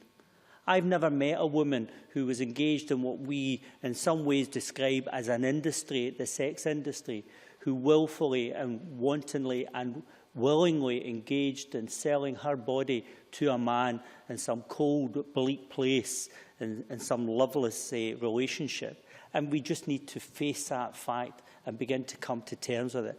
I wouldn't want any woman in my family engaged in that kind of industry, if it's to be called that. So where does it take us? It takes us to over 60,000 reported incidents of domestic violence across Scotland. In 10 years, that number has doubled. Now, we could wonder, is that because there's greater levels of confidence in the system to deal with it? But those numbers continue to rise, and we've got to be concerned about that. Each year, nearly 50% of murders come from a domestic relationship, and 1 in 4 women experience domestic abuse. These are numbers which are frightening in anybody's sense. Frightening that we now know about it, and frightening that we need to be seen to do something about it for the future, or a modern Scotland is meaningless in real terms. Equality. I'll take a very brief... Sandra White. Very brief intervention in regards to that very point, taking it to court and prosecution. Would you say you would support getting rid of corroboration in that part then? Graham Pearson. Well, I think that the member knows that evidence is still being taken in that regard at the committee. And right from the outset, I've indicated I want to hear all the evidence first. I've got to say that it's been fairly well rehearsed in this debate. This is about what solely happens within a court. It's about changing cultures and attitudes in the street, in our schools, in our homes, in our families, that will make the difference, rather than how many people per se we prosecute or don't prosecute. So in summing up and coming to a conclusion, it's indicative from all that's been said by members across the chamber that we need to see support services properly resourced, properly coordinated. It has been mentioned by members the place of COSLA in bringing together that coordination and playing a part in that national strategy. The courts, as have been indicated, have a lot to do. Our domestic violence courts, who were supposed to deliver within 6 weeks, are now 40 weeks and more before they can deliver. Families in that situation cannot wait 40 weeks for some kind of respite and solution. Corporate responses are important. Nothing has been said about our prisons and the part that they can play in educating those people in their custody about gender issues and about equality and about attitudes and about criminality. And equally, one will hope in the feedback to the consultation process we get some profitable views on what we should do about the media and the way women are being marketed within our communities. I'm grateful for that time. Thank you, Presiding Officer. I now call on Shona Robertson to wind up the debate. Minister, you have until 5:28.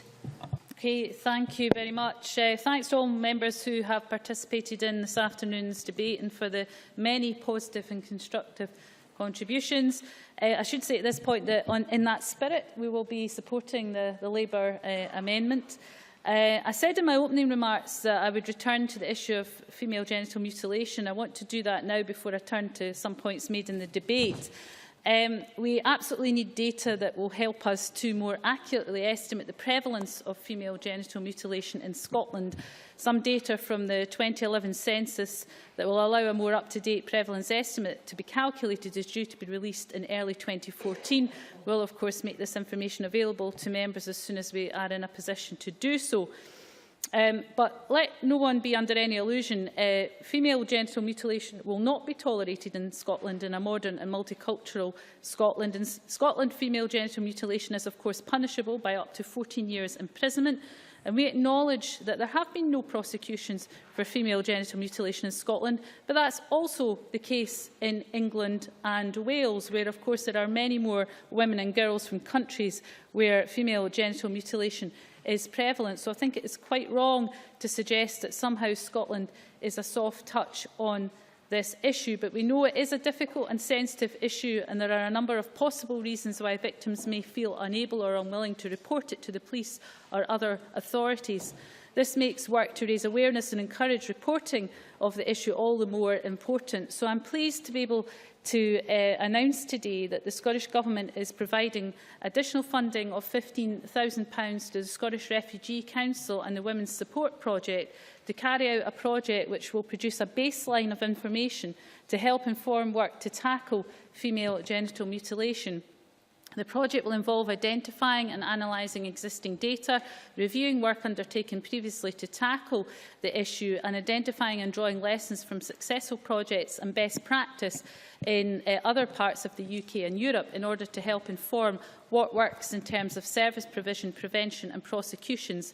We're also in discussion with the Women's Support Project to develop a range of new information materials on female genital mutilation, and I'm happy to share more information with members about that at a later stage.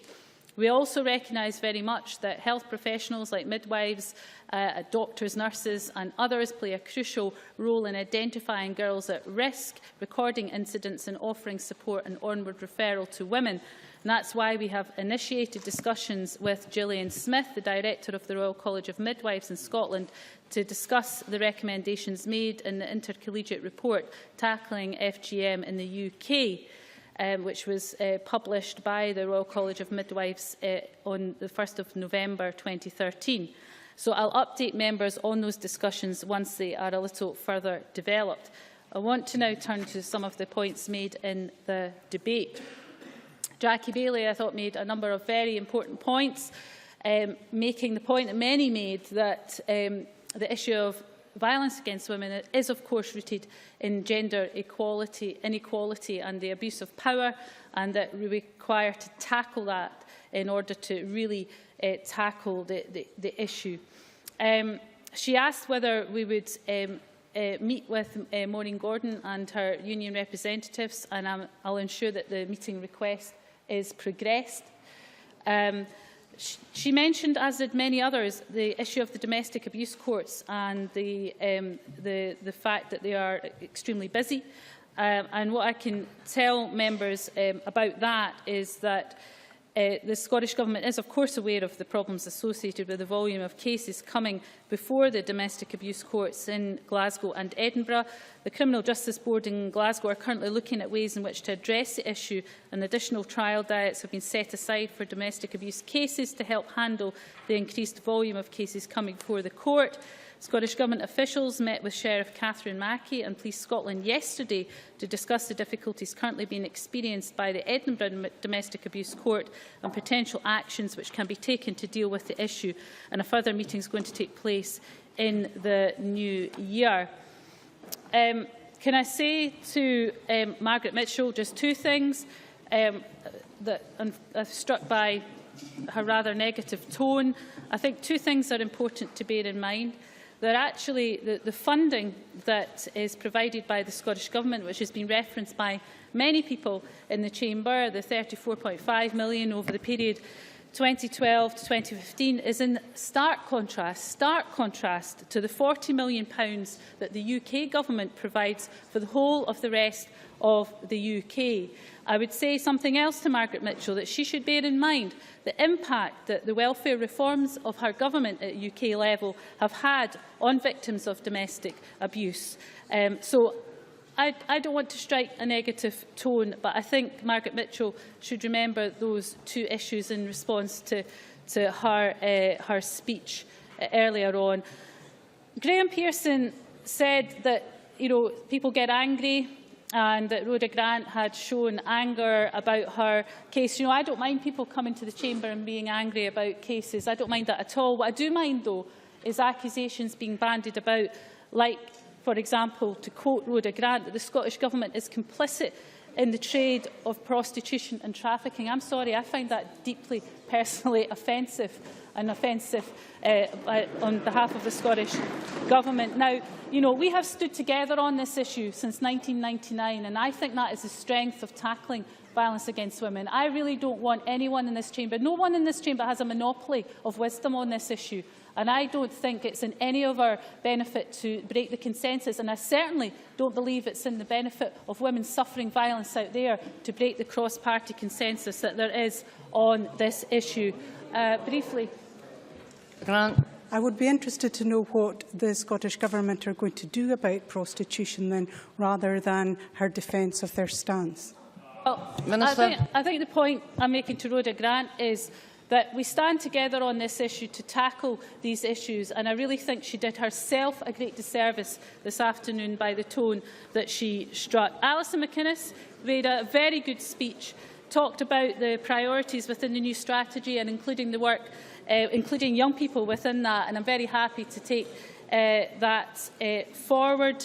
Christina McKelvey, I think, reminded us of the very powerful argument for doing away with the corroboration rules with the 2,800 cases of domestic abuse that could not proceed to court. I think that's something we should bear in mind. Malcolm Chisholm, as always, reminded us of the challenges that some of our frontline organisations have, and we do absolutely acknowledge that. Maureen Watt again reminded us about the cases not proceeding to court. Alison Johnson, can I say to Alison Johnson, COSLA are of course part of the Violence Against Women's strategy discussions. They are a key member of that group, and we will take forward discussions, as we always do, around budgetary issues. And can I say to Annabel Goldie that we will get back to her about the issue of the smartphone application, because I'm not sure about that, but we will look into that and get back to her. So can I just say in conclusion, I think by and large it has been a positive debate. I think women who are suffering violence in Scotland deserve this Parliament to stand together on this issue, to send out a message to Scotland that violence against women will not be tolerated, and we will stretch every muscle to make sure that we do everything we can do to address it and finally, hopefully, eradicate this scourge from Scotland. That concludes the debate on violence against women. The next item of business is consideration of motion number 8603 in the name of Liam MacArthur on the reappointment of the convener and a member of the Standards Commission for Scotland. I call on Liam MacArthur to move the motion on behalf of the Scottish Parliamentary Corporate Body. Thank you, Presiding Officer. I am speaking to the motion in my name as a member of the Corporate Body to invite Members of Parliament to agree the reappointment of Ian Gordon as the convener and Jan Pawley as a member of the Standards Commission for Scotland. The role of the Standards Commission is to encourage high ethical standards in public life, and it does this by promoting and enforcing the codes of conduct for councillors and members of devolved public bodies. In addition to promoting the codes, the Commission receives reports from the Commissioner for Ethical Standards in Public Life following his investigation into an alleged breach of the code. If the Commission upholds the Commissioner's findings, then it determines, in accordance with the legislation, the sanction to be applied. The Commission has 5 part-time members, one of whom is appointed as the convener. Turning to the reappointment process, under the Scottish Parliamentary Commissions and Commissioners Etc Act 2010, members of the Commission are reappointed by the SPCB with the agreement of the Parliament. The SPCB sat as a reappointment panel on the 28th of November 2013. I chaired the panel, and the other members were Mary Scanlon and David Stewart. I should like to place on record my thanks to Tony Swabe for confirming by way of a validation certificate that the nominations are made on merit following a fair and robust reappointment process which conformed to good practice. Details of the information considered by the SPCB and the criteria on which Ian Gordon and Jan Pawley were assessed has been set out in the report lodged by the SPCB in Spice. Both Ian Gordon and Jan Pawley have built up considerable experience and expertise of the work of the Commission, and we believe that they will continue to ensure high ethical standards are upheld in public life, and I am sure that the Parliament will want to wish them continued success in their roles. Presiding Officer, I have pleasure in moving the motion in my name. Thank you, Mr MacArthur. The question on this motion will be put at decision time. Point of order, Siobhan McMahon. Presiding Officer, I wish to make a point of order under Standing Order Rule 7.3.1 and in relation to the Code of Conduct for MSPs, specifically Volume 3, Section 7, as issued by you, Presiding Officer, referring to general conduct and conduct in the Chamber, where it says members should at all times conduct themselves in a courteous and respectful manner. During this afternoon's Ministerial Statement on the publication of review into safety and quality in NHS Lanarkshire, the Cabinet Secretary, Alec Neil, made 3 unsubstantiated points when addressing my question. The Cabinet Secretary said, "There is no doubt about our commitment to Monklands, unlike that of the member who wanted the Monklands A&E closed, campaigned for the mental health unit at Monklands to be closed, and, I understand, is even suggesting that Monklands Hospital should be closed. Given that there is no evidence to suggest any of those things, and that I refute the misinformation given by the Cabinet Secretary, can I seek your guidance and confirmation that the Cabinet Secretary has the opportunity to correct the official report in order that this can be reflected accurately?" Thank you. The member should know that that is not a point of order. As I said many times, I am not responsible for what members say in the Chamber. We now move to decision time. There are 4 questions to be put as a result of today's business. The first question is that motion number 8609 in the name of John Swinney on Landfill-Tax Scotland Bill be agreed to. Are we all agreed? Yes. The motion is therefore agreed to, and the Landfill-Tax Scotland Bill is passed. The next question is amendment number 8612.2 in the name of Jackie Baillie, which seeks to amend motion number 8612 in the name of Shona Robertson on violence against women be agreed to. Are we all agreed? Yes. The amendment is therefore agreed to. The next question is that motion number 8612 in the name of Shona Robertson as agreed, as amended on violence against women be agreed to. Are we all agreed? Yes. The motion is therefore agreed to. The next question is that motion number 8603 in the name of Liam MacArthur on the reappointment of the convener and a member of the Standards Commission for Scotland be agreed to. Are we all agreed? Yes. The motion is therefore agreed to. That concludes decision time. We now move to members' business. Members who leave the chamber should do so quickly and quietly.